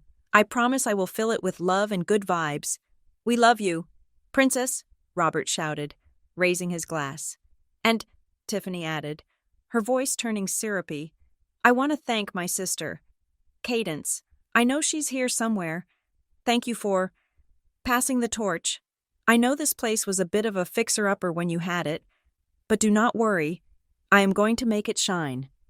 Laughter rippled through the room. A fixer-upper. She was mocking the masterpiece I had built. That was it. The fuse reached the powder keg. I reached into my clutch and pulled out my phone. I still had the admin app for the Philips Hue smart lighting system installed.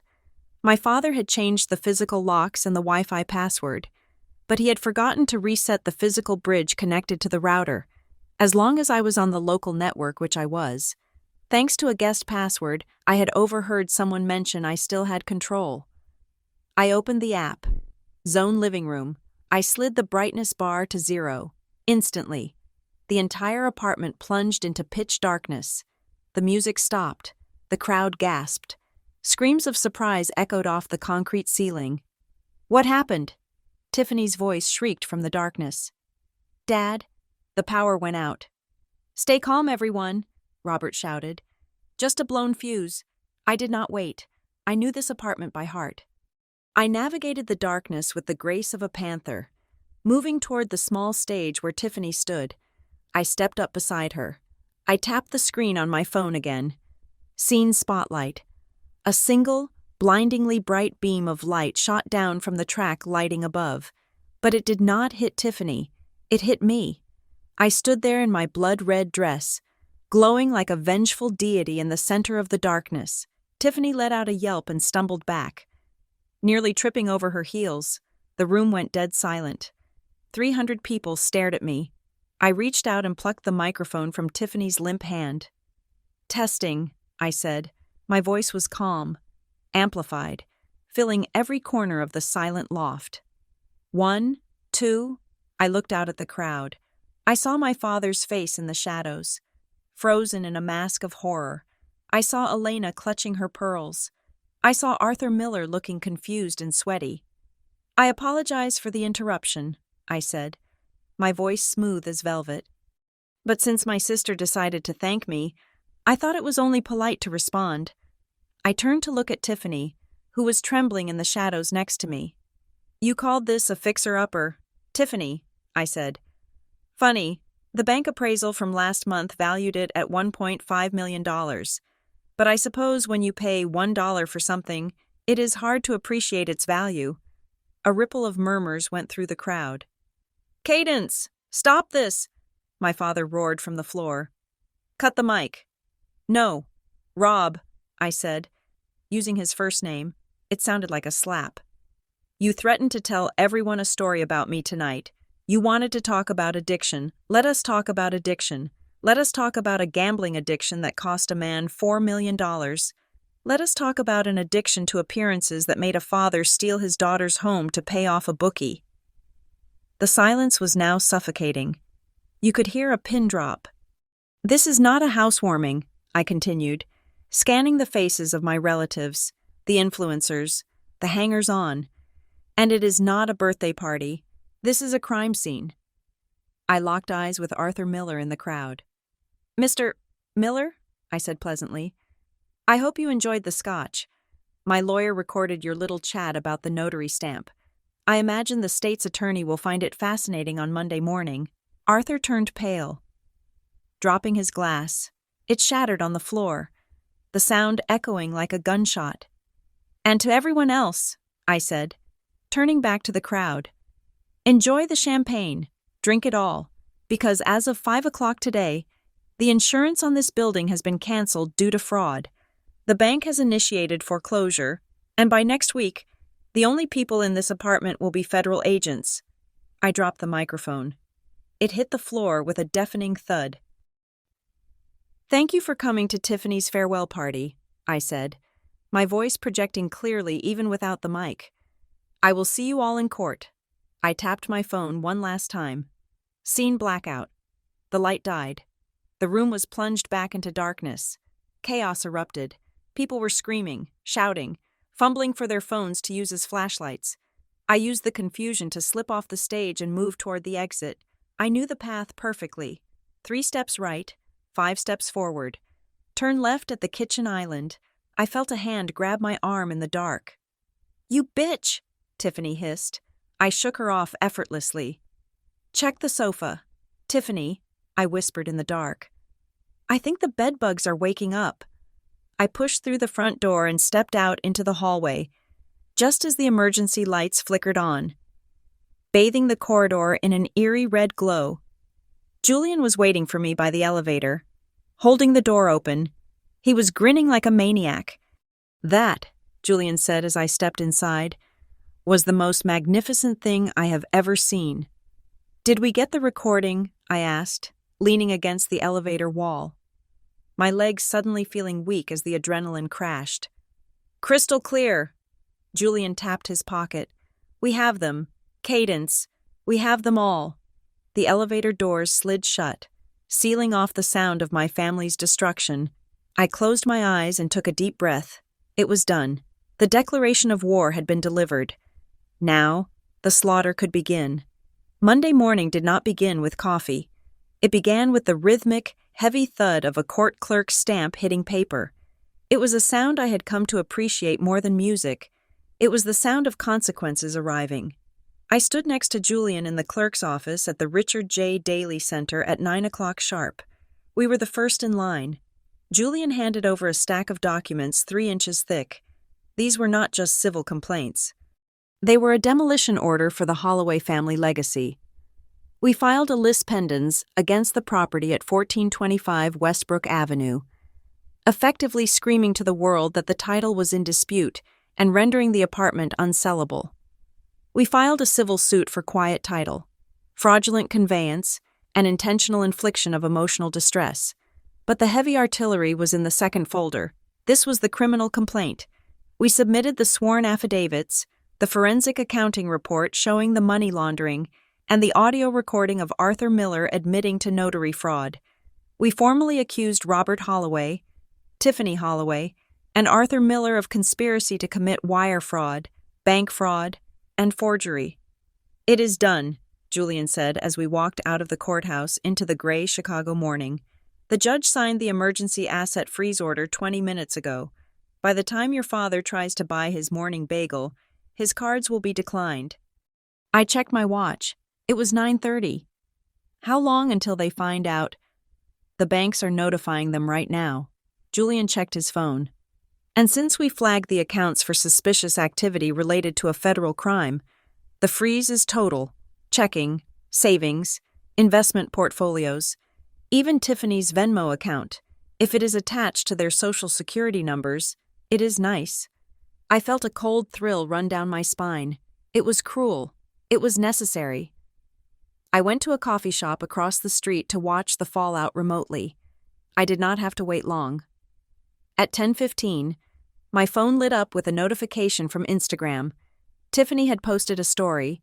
It was just a black screen with white text. "Guys, I am so sorry, but the collaboration with Urban Threads is canceled. My bank is having a weird glitch and I cannot access my funds to pay for shipping. Will update soon?" I smirked. A weird glitch. That was one way to describe a federal freeze order. But the damage was moving faster than Tiffany could type. I had sent the copies of the filed lawsuit to the legal departments of every brand she worked with. Morality clauses in sponsorship contracts are brutal. They allow brands to drop an influencer immediately if they are involved in scandal or criminal activity. At 10:30, Glow Up Skincare released a tweet.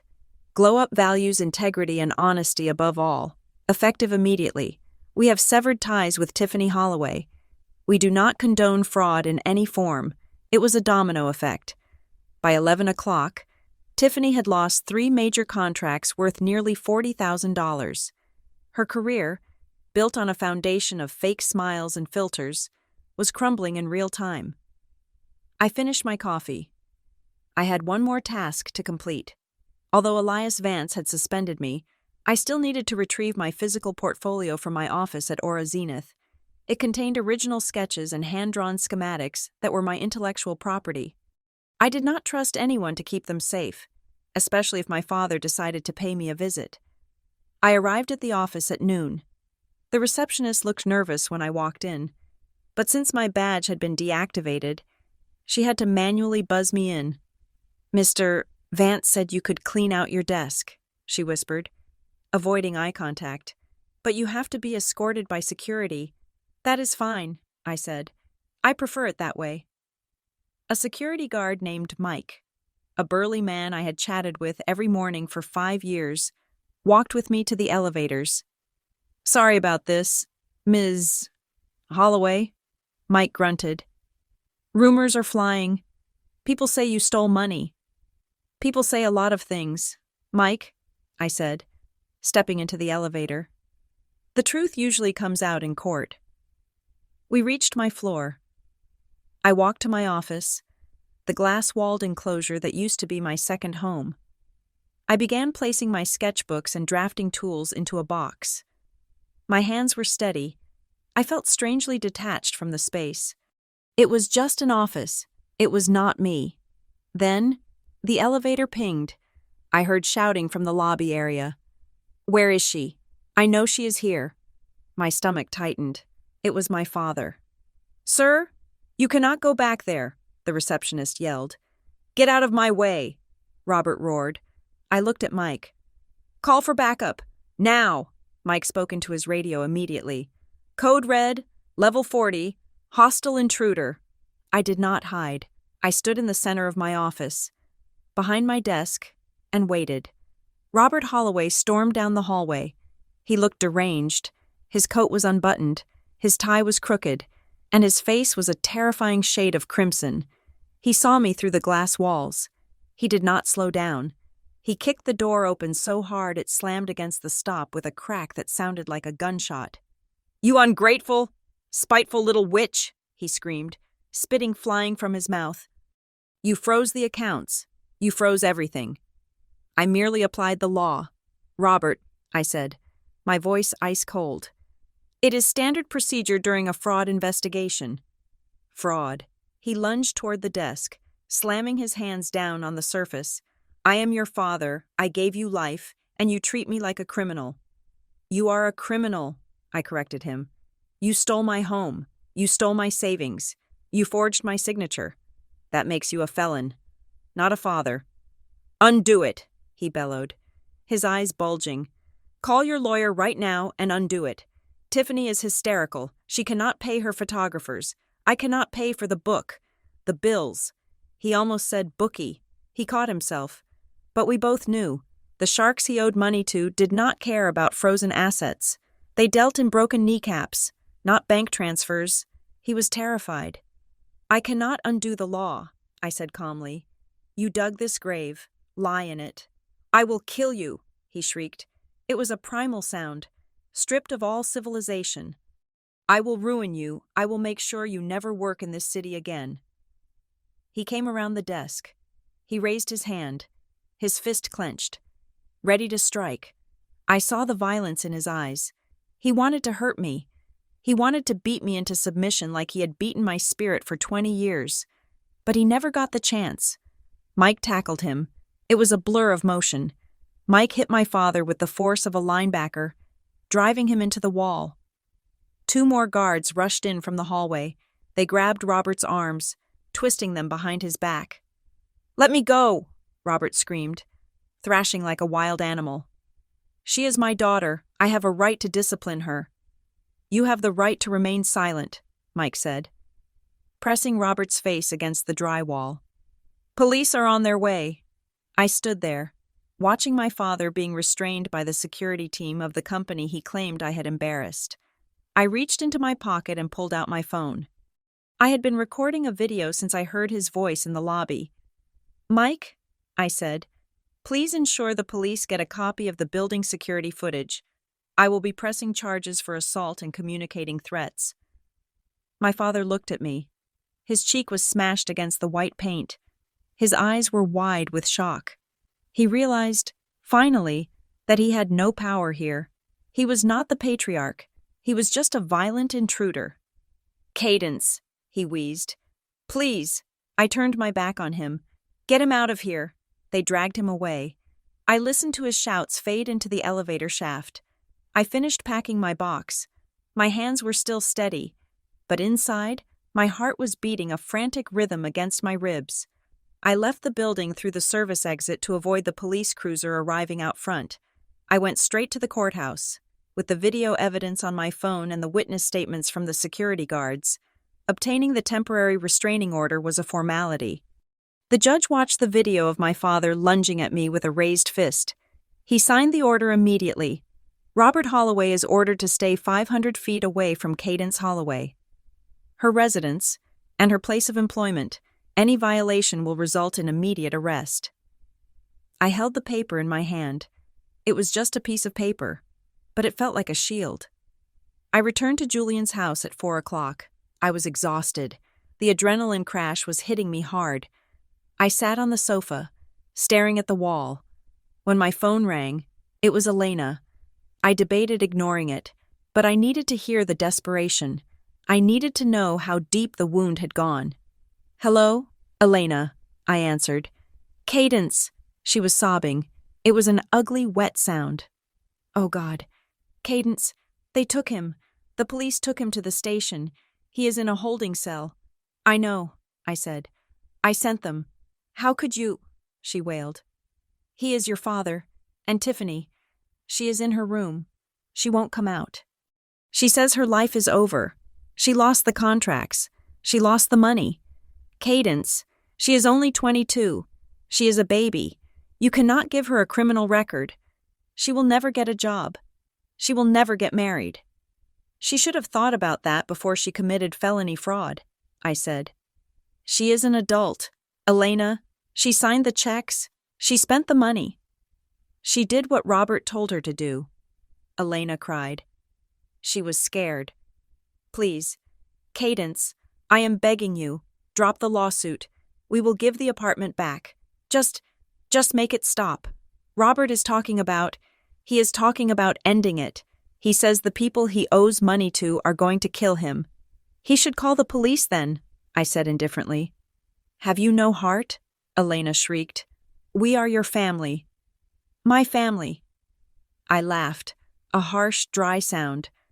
My family stole my home. My family tried to ruin my career. My family tried to physically assault me in my workplace 3 hours ago. You are not my family. Elena, you are my abusers. We will give you the apartment, she bargained, her voice dropping to a frantic whisper. We will sign it back over today, right now. Just tell the police it was a misunderstanding. Tell them you gave permission. It is too late for that, I said. The charges are filed. The state's attorney has the evidence. It is out of my hands. There must be a way, she insisted. I paused. I let the silence stretch for 10 seconds. There is one way, I said slowly. A plea bargain, but not with me, with the court. What do you want? She asked. I have 3 conditions, I said, listing them off with the precision of an executioner. 1. Robert and Tiffany vacate the apartment immediately. Not tomorrow. Tonight. Leave the keys with the doorman. Okay, she sobbed. Okay, we will leave. 2, I continued. Robert pays off the mortgage in full. I do not care how he does it. Sell his watch, sell your jewelry, borrow from the sharks. I want that $840,000 debt cleared from my name within 48 hours. We don't have that kind of money, Elena screamed. You froze the accounts. Then unfreeze them by confessing, I said. That is the only way the judge unlocks the funds. He has to confess to the fraud on the record to pay the restitution. If he confesses, he goes to jail. He is going to jail anyway. Elena, I said. This way, he just pays me first.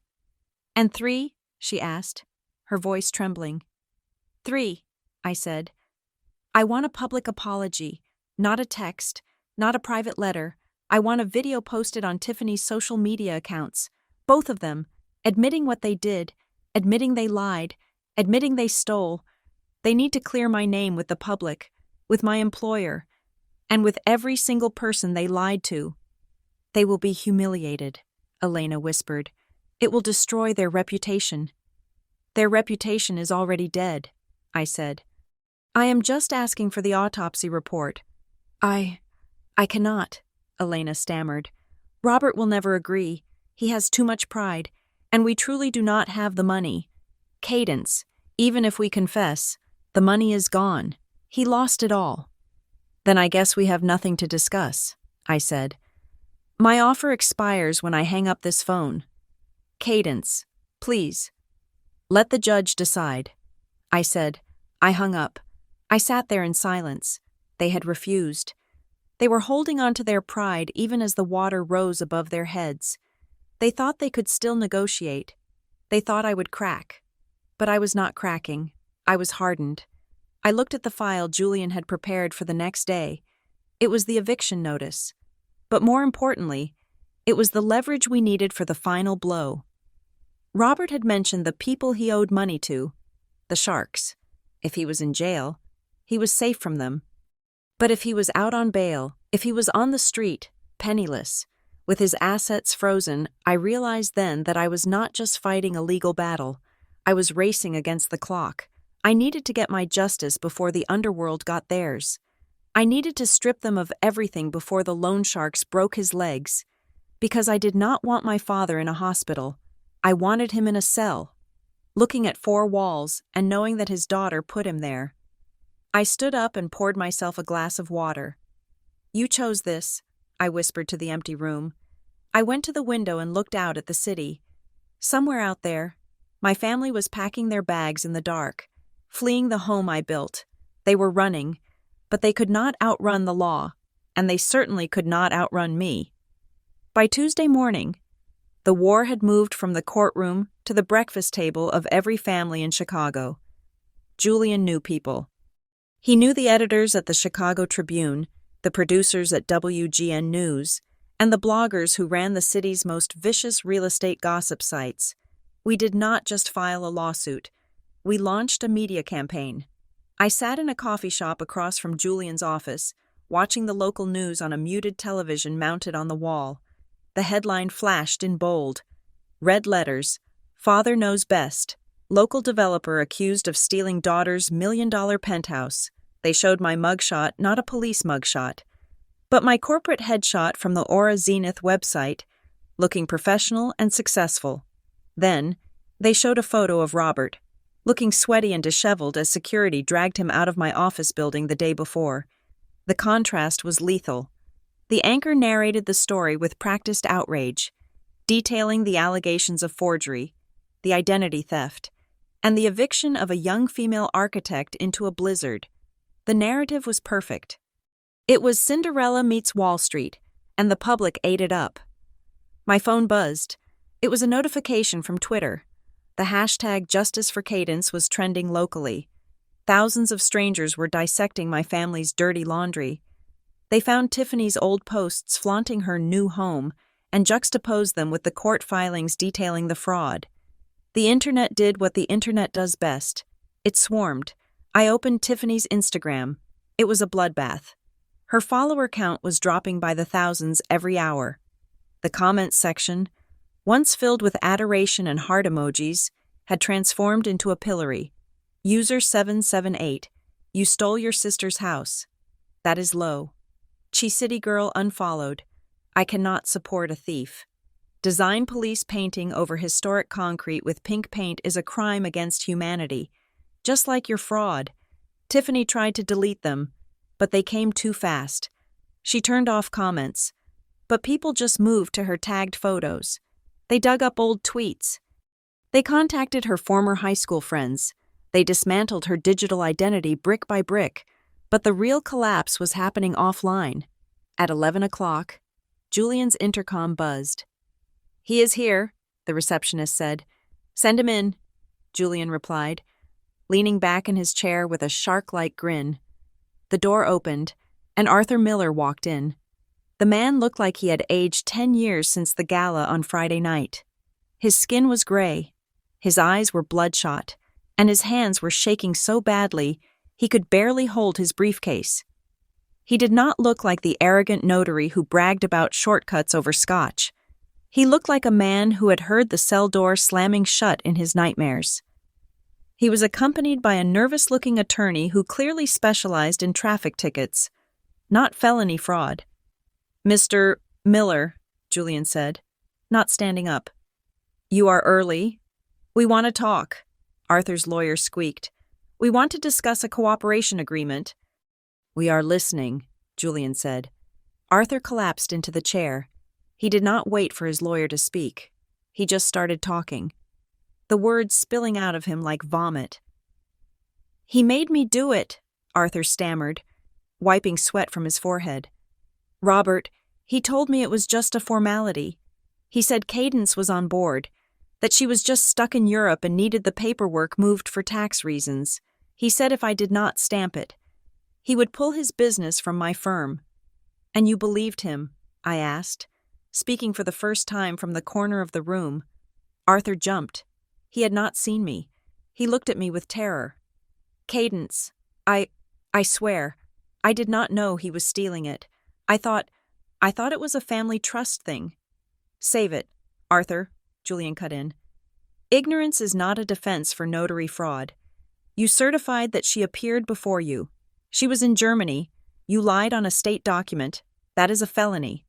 You are looking at 3 to 5 years in state prison, plus the loss of your license and your pension." Arthur put his head in his hands and sobbed. "I cannot go to prison. I have a wife. I have grandkids." "Then give us something," Julian said, sliding a blank notepad across the desk. "Give us Robert. If you testify that he coerced you, that he orchestrated the forgery, we might recommend leniency to the district attorney. We cannot promise immunity, but we can promise we will not push for the maximum sentence." Arthur looked at his lawyer, who nodded vigorously. Arthur opened his briefcase. He pulled out a stack of printed emails. "I kept them," Arthur whispered.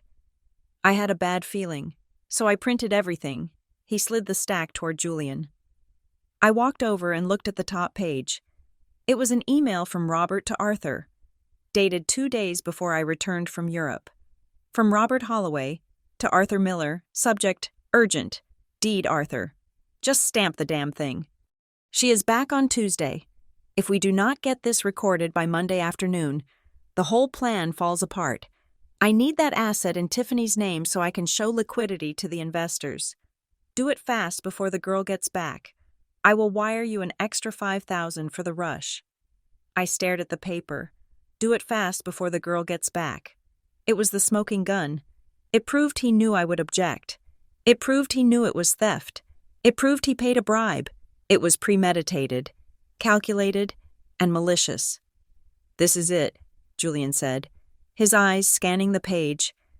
"This is a conspiracy to commit wire fraud. This is the nail in the coffin." "Will it help me?" Arthur asked, his voice trembling.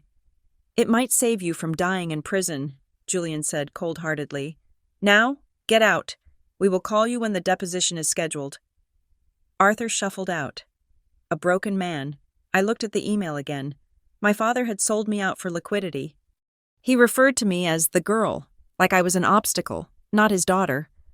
"We have them," I said, feeling a strange numbness spreading through my chest. "We do," Julian agreed. "But wait, the show is not over." He pointed to his computer screen. "Your sister is alive." I looked. Tiffany was live streaming on TikTok, but this was not the polished, ring-lit production of the past. She was sitting on the floor of what looked like a cheap motel room. Her mascara was running down her face in black streaks. Her hair was matted. She looked manic. "It is not fair," Tiffany screamed at her phone camera, reading the hate comments flooding the screen. "You guys do not understand. I am the victim here. My dad made me sign those papers. He told me it was my inheritance. He said Cadence wanted me to have it." She was hyperventilating, not running from her nose. It was grotesque. "I did not know," she wailed. "Mom and Dad said they handled everything, and now they are frozen.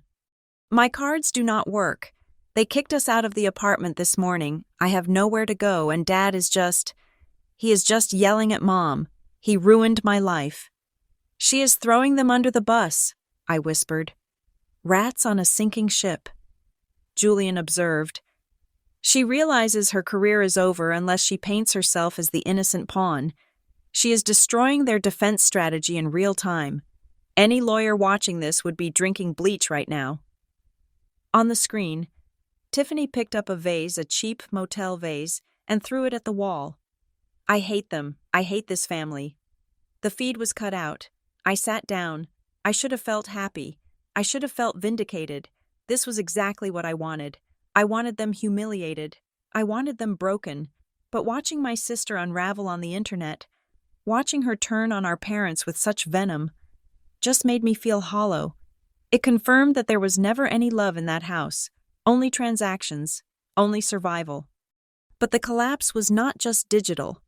At 2:00, Marcus, the private investigator, called. "You need to see this," Marcus said.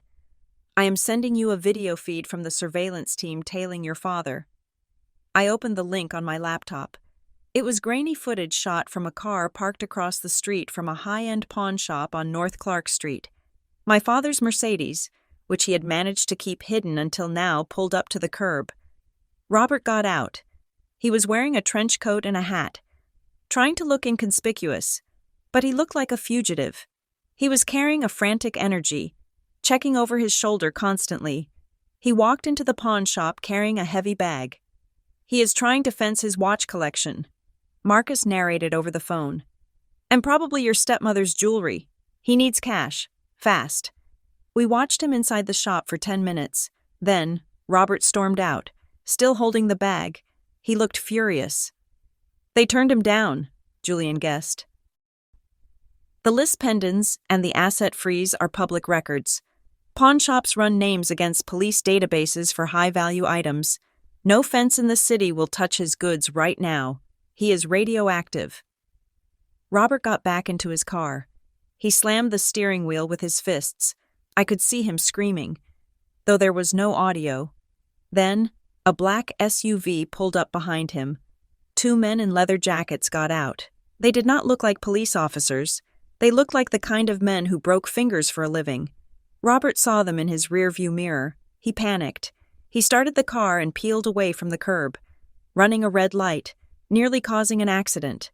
The black SUV followed him, calm and predatory. "The sharks found him," Marcus said. "He is running out of road. Cadence, if he does not pay them soon. The police will be the least of his worries." "Let him run," I said. "He cannot go far with no gas money." I closed the laptop. The image of my father fleeing from loan sharks in broad daylight burned into my retina. He was being hunted, he was terrified, and he was completely alone.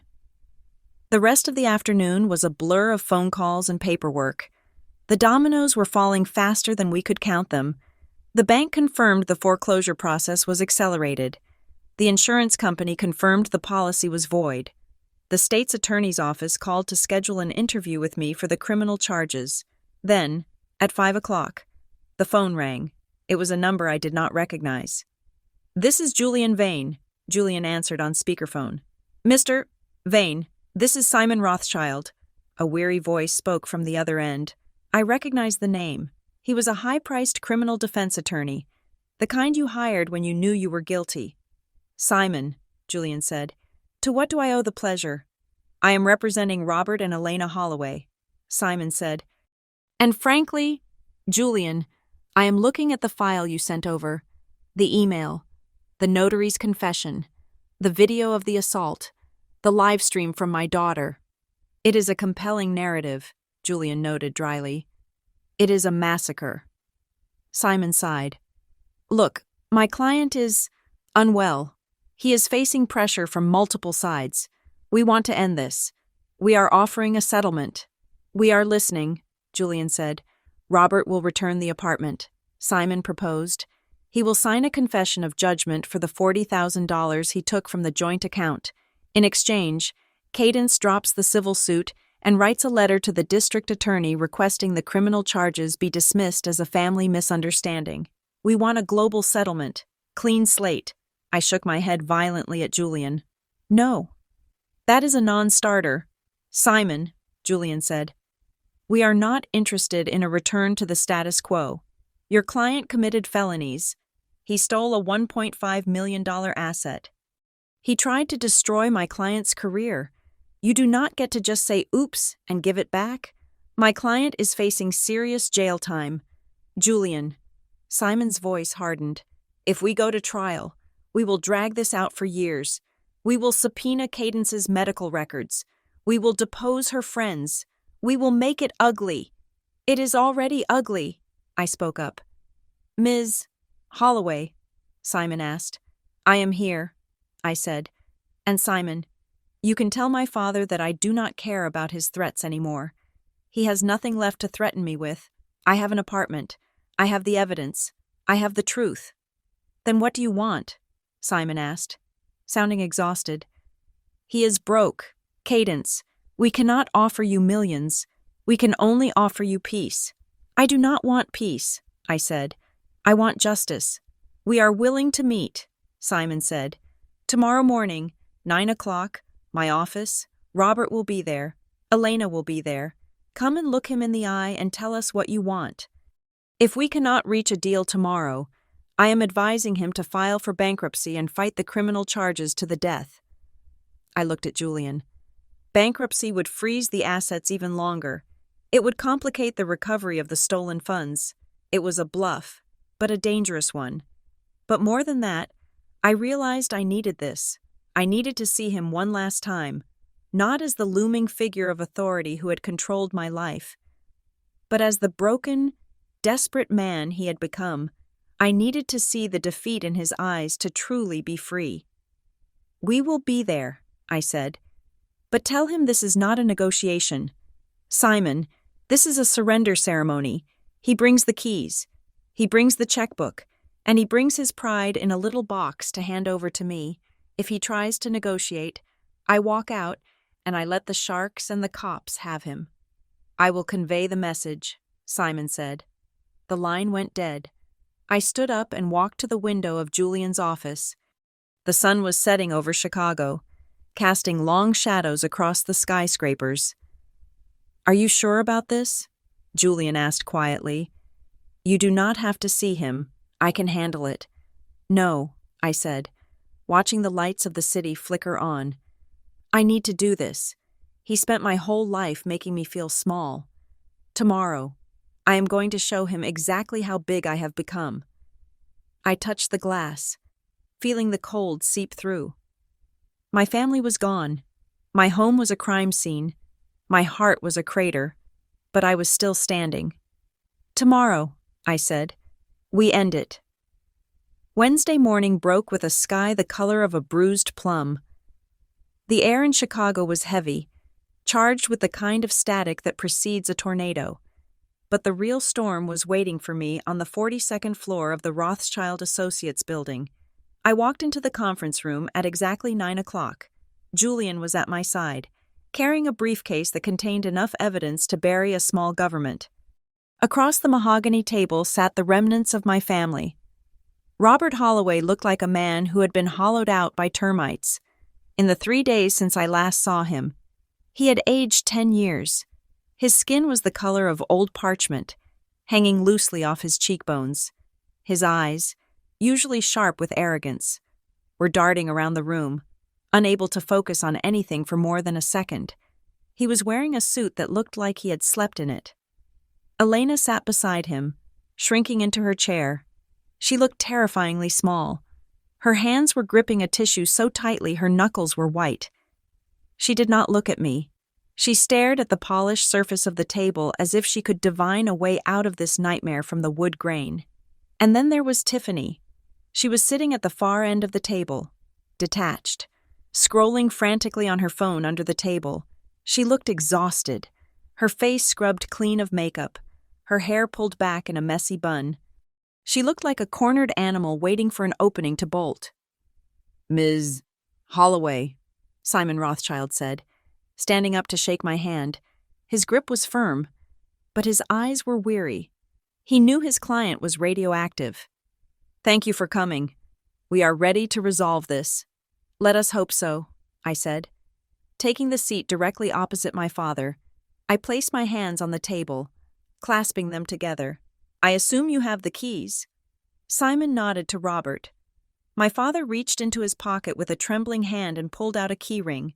It held the brass key to the cheap lock he had installed, and the electronic fob for the building. He slid them across the table. The metal made a harsh scratching sound against the wood. "The apartment is vacant," Simon stated. "My clients moved out last night. The furniture has been mostly removed. We acknowledge that some damage was done to the interior walls, specifically the paint, and we are willing to stipulate that the security deposit, or rather, a cash equivalent, will cover the restoration. The restoration of the Venetian glass wall alone is $25,000, Julian said, his voice smooth and dangerous. "But we can discuss damages later. Let us talk about the title." Simon pushed a thick document toward me. "This is a quitclaim deed, transferring 100% of the title back to Cadence Holloway. It is signed and notarized legally this time. Along with it is a confession of judgment regarding the $40,000 taken from the joint account. Robert agrees to a repayment plan of $500 a month for the next 7 years. $500? I laughed. It was a cold, sharp sound. At that rate, He will be dead before he pays me back half of it. It is all he has, Simon said apologetically. As you know, his liquidity is non-existent. I will take the judgment, I said. I can garnish his wages later. Just give me the deed. I reached for the pen. I was ready to sign. I wanted this over. I wanted to wash my hands of them and never look back. Wait, Julian said. His hand shot out. Covering the document, he was not looking at the signature line. He was looking at paragraph 14, buried deep in the dense legal text on the third page. What is this? Julian asked, his voice dropping an octave. Standard language, Simon said, shifting uncomfortably in his chair. Standard. Julian picked up the paper and read it aloud. The grantor, Robert Holloway, retains a minority equity interest of 20% in the property for the purpose of future estate planning and tax liability management. Such interest to be non-voting but fully vested. The room went deadly silent. I slowly turned my gaze to my father. He was not looking at me. He was staring at the wall, his jaw clenched. You tried to keep 20%, I whispered. You are sitting here, facing prison time, facing ruin, and you tried to sneak a 20% ownership stake into the settlement. It is for your protection, Robert blurted out, his voice cracking. If I keep 20%, I can use it as collateral to get a loan to pay off the sharks. If I don't pay them, Cadence, they will come after the family. They will come after you. You liar, I spat. You just want a tether. You want to keep your name on the deed so you can force a partition sale later. You want to cash out my hard work to save your own skin. I need money, he screamed, slamming his hand on the table. I am drowning. You have to give me something, just 20%. It is nothing to you. You have the whole building. It is everything to me, I said. I picked up the document. I looked him in the eye. And then, with slow, deliberate movements, I tore the paper in half, then in quarters, then in eighths. I dropped the confetti onto the mahogany table. 0, I said. You get 0%. You get nothing. No deals. No life rafts. The settlement is off. I stood up. Julian, let's go. We will see them at the arraignment on Friday. Wait, Robert shouted. He scrambled up from his chair, knocking it over. Sit down. You cannot walk out. Watch me, I said, turning toward the door. I will burn it, he screamed. I stopped. My hand was on the door handle. There was something in his voice, a hysterical, terrified edge that made me pause. Burn what? I asked, looking back over my shoulder. Robert was panting, his chest heaving. He reached into his jacket pocket and pulled out a lighter. In his other hand, he held a small, black USB drive. Your mother, he wheezed. You think she left you nothing? You think she died broke? My blood ran cold.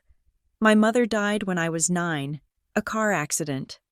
Robert had always told me she died with nothing but debt, that he had spent years paying off her medical bills and credit cards. He had used that guilt to control me for decades, making me feel like a burden he had graciously agreed to carry. What are you talking about? I asked, turning fully around. She had trust, Robert said, a cruel, desperate smile twisting his lips. Her grandmother was from old money in New York. When your mother died, a trust triggered. It was meant for you, for when you turned 25, $5 million. Cadence, 5 million. The room spun. $5 million. You are lying, I whispered. I am the trustee, Robert said, holding the USB drive tighter. I have the digital keys. I have the account numbers. I have the only copies of the death certificates and the provenance documents required to unlock it. I hid them. I buried them so deep, not even the IRS found them. I used the interest to pay for my business, to pay for this life. You stole from me, I said, my voice trembling. For 20 years, you let me work 2 jobs in college. You let me starve while I was building my business. And you were sitting on $5 million of my mother's money. I managed it, he yelled. I kept the family afloat, but now I am done. If you walk out that door, Cadence, I swear to God, I will smash this drive and I will burn the physical files I have in my pocket. You will never see a dime. The money will sit in that offshore account forever, unclaimed, until the bank absorbs it. Is that what you want? This is blackmail. Simon Rothschild groaned, putting his head in his hands. Robert, put the lighter down. You are committing a felony in front of your own lawyer. I don't care, Robert shrieked. I want the apartment signed the 20% deal. Drop the lawsuit, and I give you the drive. That is the trade. $5 million for the apartment. Choose. He flicked the lighter. The flame danced, inches from the plastic drive. I looked at him. I looked at the man who had raised me. I saw no love. I saw no remorse. I saw only a parasite who would consume his own child to survive another day. He had stolen my past. He had stolen my childhood comfort. And now he was trying to hold my future hostage. He thought he had checkmated me. He thought this was information I did not have, but he had forgotten who I was. He had forgotten that I was not just his daughter anymore. I was a client of Sterling Vane. And Julian Vane did not miss anything. I looked at Julian. He did not panic. He was smiling. It was a small, cold smile. $5 million, Julian said calmly, opening his briefcase again. That sounds about right. The Zurich Cantonment Bank, account number 7749 Bravo. Robert froze. The flame of the lighter wavered. How do you know that? We did a forensic audit, Robert, Julian said, pulling out a blue folder. Remember when we were looking for your assets to freeze? We found a recurring wire transfer from a Swiss holding company. You were skimming the interest. We traced it back to the source. You can't access it, Robert stammered, stepping back. I am the trustee. Only I have the signature authority. Not anymore, Julian said, slamming the blue folder onto the table. We contacted the bank last week. We sent them the court filings regarding your fraud investigation here in Chicago. We sent them the evidence of your embezzlement. Do you know what the Swiss banking authorities do when a trustee is under criminal investigation for fraud? Robert's face went gray. They remove him, I said, stepping forward. They trigger the bad actor clause in the trust agreement.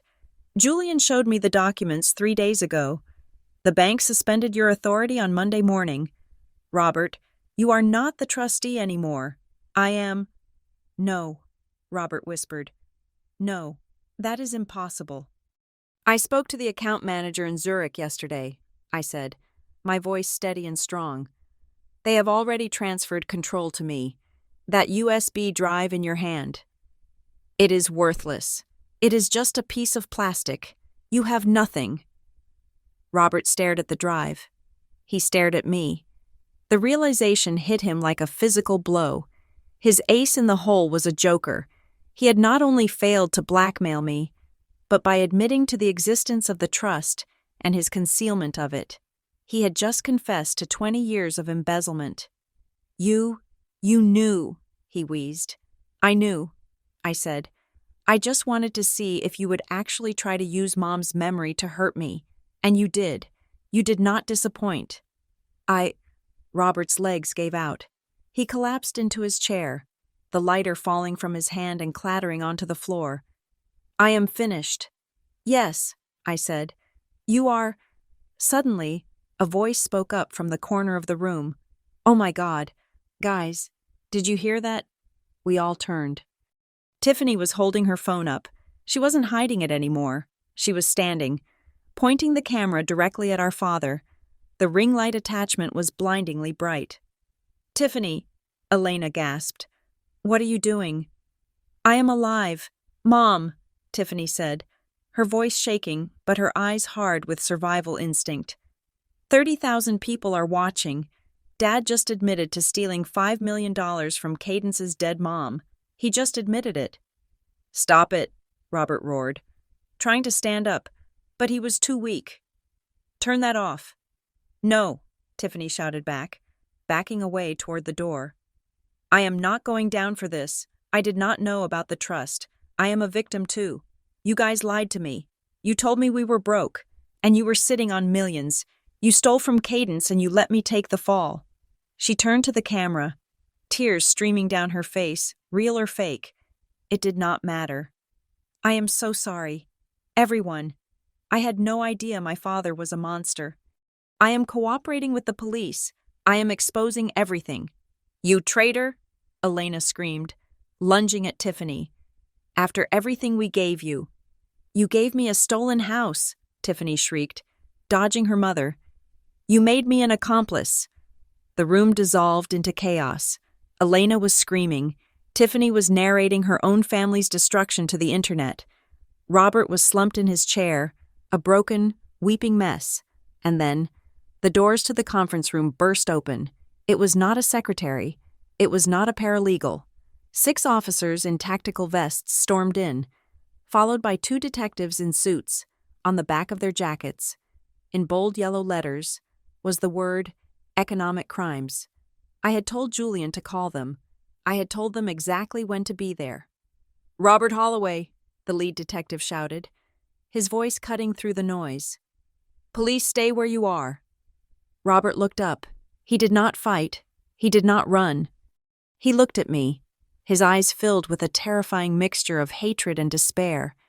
You planned this, he whispered. The meeting, the negotiation, it was all a trap. No, Dad, I said, watching the officers pull his arms behind his back. It was not a trap. It was an eviction. I watched as they cuffed him. I watched as they cuffed Elena for conspiracy. I watched as Tiffany tried to argue that she was a whistleblower, only to have an officer gently but firmly lower her phone and place her in restraints too. Ms. Holloway, the detective nodded to me. We will need your statement. You have it, I said, pointing to Julian's briefcase. And you have the live stream. I stood there, in the center of the storm, perfectly still. The air in the room was suffocating, thick with the smell of sweat and ruin, but for the first time in my life, I could breathe.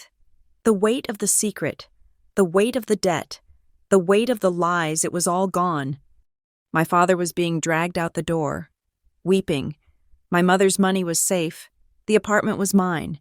But as the silence returned to the room, leaving me alone with Julian and Simon Rothschild, I did not feel like cheering. I felt a heavy, somber finality. Well, Julian said, closing his briefcase with a sharp click. That concludes the negotiation. Yes, I said, looking at the empty chair where my father had sat. It does. The sound of handcuffs ratcheting shut is distinct. It is a mechanical, final click that signals the end of freedom and the beginning of consequences. I watched as the detective pulled my father's arms behind his back, the metal biting into the wrists that had once worn a Rolex he bought with my mother's stolen money. Robert Holloway was not going quietly. He was thrashing, his face twisted into a mask of pure, unadulterated hatred.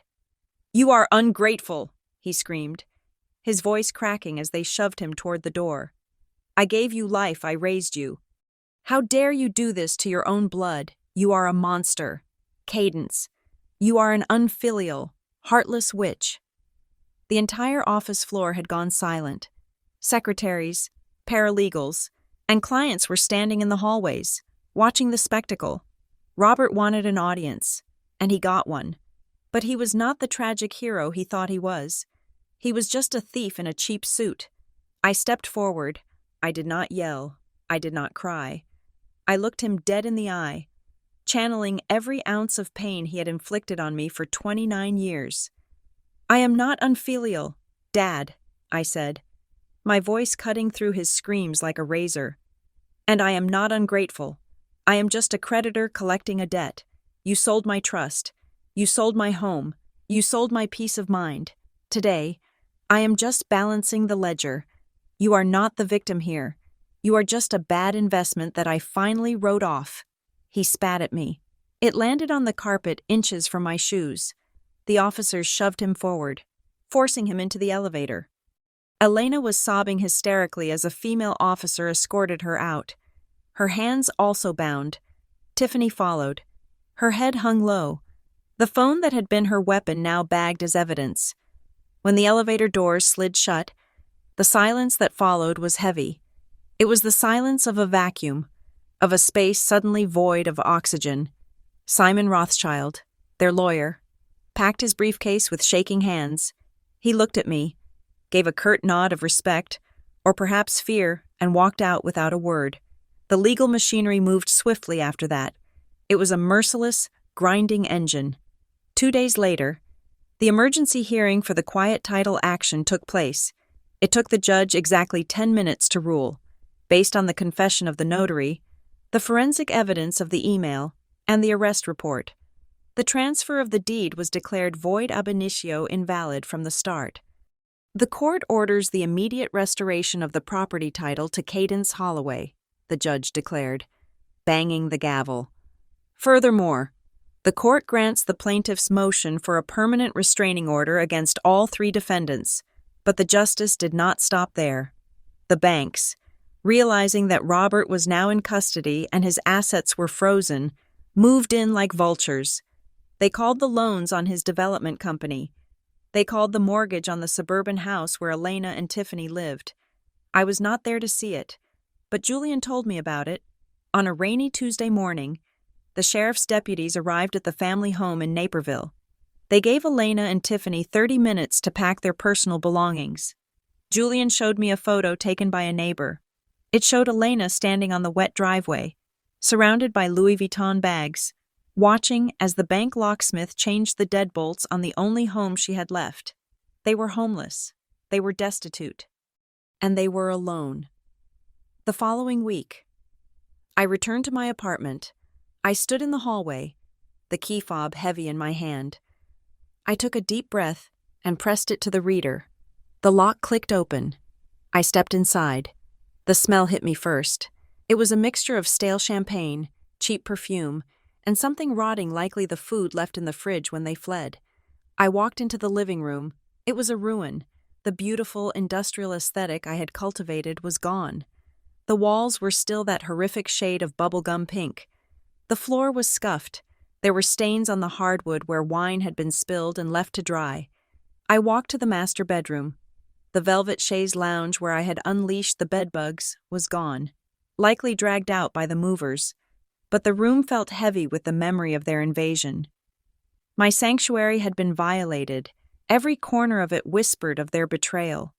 I stood in the center of the room, feeling a wave of grief wash over me. Not for the family I lost. They were never truly mine, but for the innocence I had lost. I could never look at these walls again without seeing Tiffany's smirk or hearing my father's lies. But I was an architect. I knew how to rebuild. I picked up my phone and called a contractor I worked with frequently. "Jim," I said when he answered, "I have a job for you. Immediate start." "What are we building?" "Cadence?" he asked. "We are not building," I said. "We are purging. Bring the sledgehammers. Bring the sandblasters. I want everything Tiffany touched gone. I want the pink paint stripped off the brick. I want the floors refinished. I want the drywall torn out and replaced. Gut it." The crew arrived the next morning, for 3 days.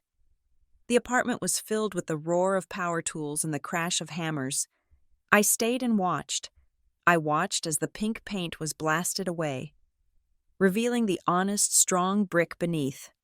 I watched as the tacky chandeliers were ripped down and thrown into a dumpster. Every strike of the hammer felt like a shackle breaking. Bam! There went my father's control. Bam! There went Elena's manipulation. Bam! There went Tiffany's jealousy. When the dust settled, the apartment was raw again. It was empty, clean, silent. The sunlight poured in through the windows, hitting the bare floors. It was beautiful. But it was no longer my home. It was a symbol of a battle I had won. But it was a battlefield nonetheless. And you do not live on a battlefield. You plant a flag, and you move on. I listed the apartment for sale the very next day.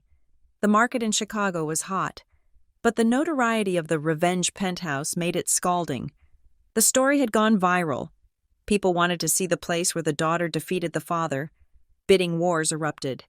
1 month later, I sat across from a tech billionaire from Silicon Valley who wanted a Chicago pied-à-terre.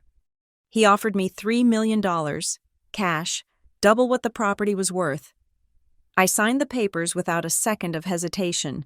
With the $3 million from the house and the $5 million recovered from my mother's trust, plus the interest the court ordered the bank to calculate, I was sitting on a fortune of nearly $9 million. But money was just a tool. The real victory was the silence. My father, Robert Holloway, pleaded guilty to 3 counts of wire fraud, 2 counts of bank fraud, and 1 count of embezzlement. He tried to beg for leniency, citing his age and health. But the judge, a stern woman who had clearly followed the case in the news, was unmoved. "You preyed on your own child," she told him at the sentencing hearing. "That is a breach of trust that society cannot forgive." He was sentenced to 5 years in federal prison. He sent me a letter from his cell a week after he was processed. I recognized the handwriting on the envelope. I did not open it. I dropped it into the shredder and watched the paper turn into ribbons. I never visited him. I never will. Elena moved back to her hometown in Ohio, moving in with an elderly aunt. I heard she spends her days complaining to anyone who will listen about how her ungrateful stepdaughter stole everything. But no one listens. And Tiffany. The internet is a cruel master. Her reputation was annihilated. No brand would touch her. Her follower count dropped to 0. She tried to rebrand, tried to start a new channel. But the comment section was always filled with reminders of what she did. She eventually deleted all her social media. A friend of mine sent me a photo a few months later. It was taken in a diner in a small town in Indiana, in the background, wearing a stained apron and pouring coffee for a trucker. Was a girl who looked exactly like Tiffany, only tired and stripped of her glamour. Her name tag read Jessica. I looked at the photo for a long moment, then deleted it. She was a stranger to me now. Her fate was her own. 6 months after the sale, I stood on the sidewalk in front of a beautiful historic brownstone in Lincoln Park. A brass plaque had just been screwed into the brickwork next to the door. I reached out and traced the letters with my finger.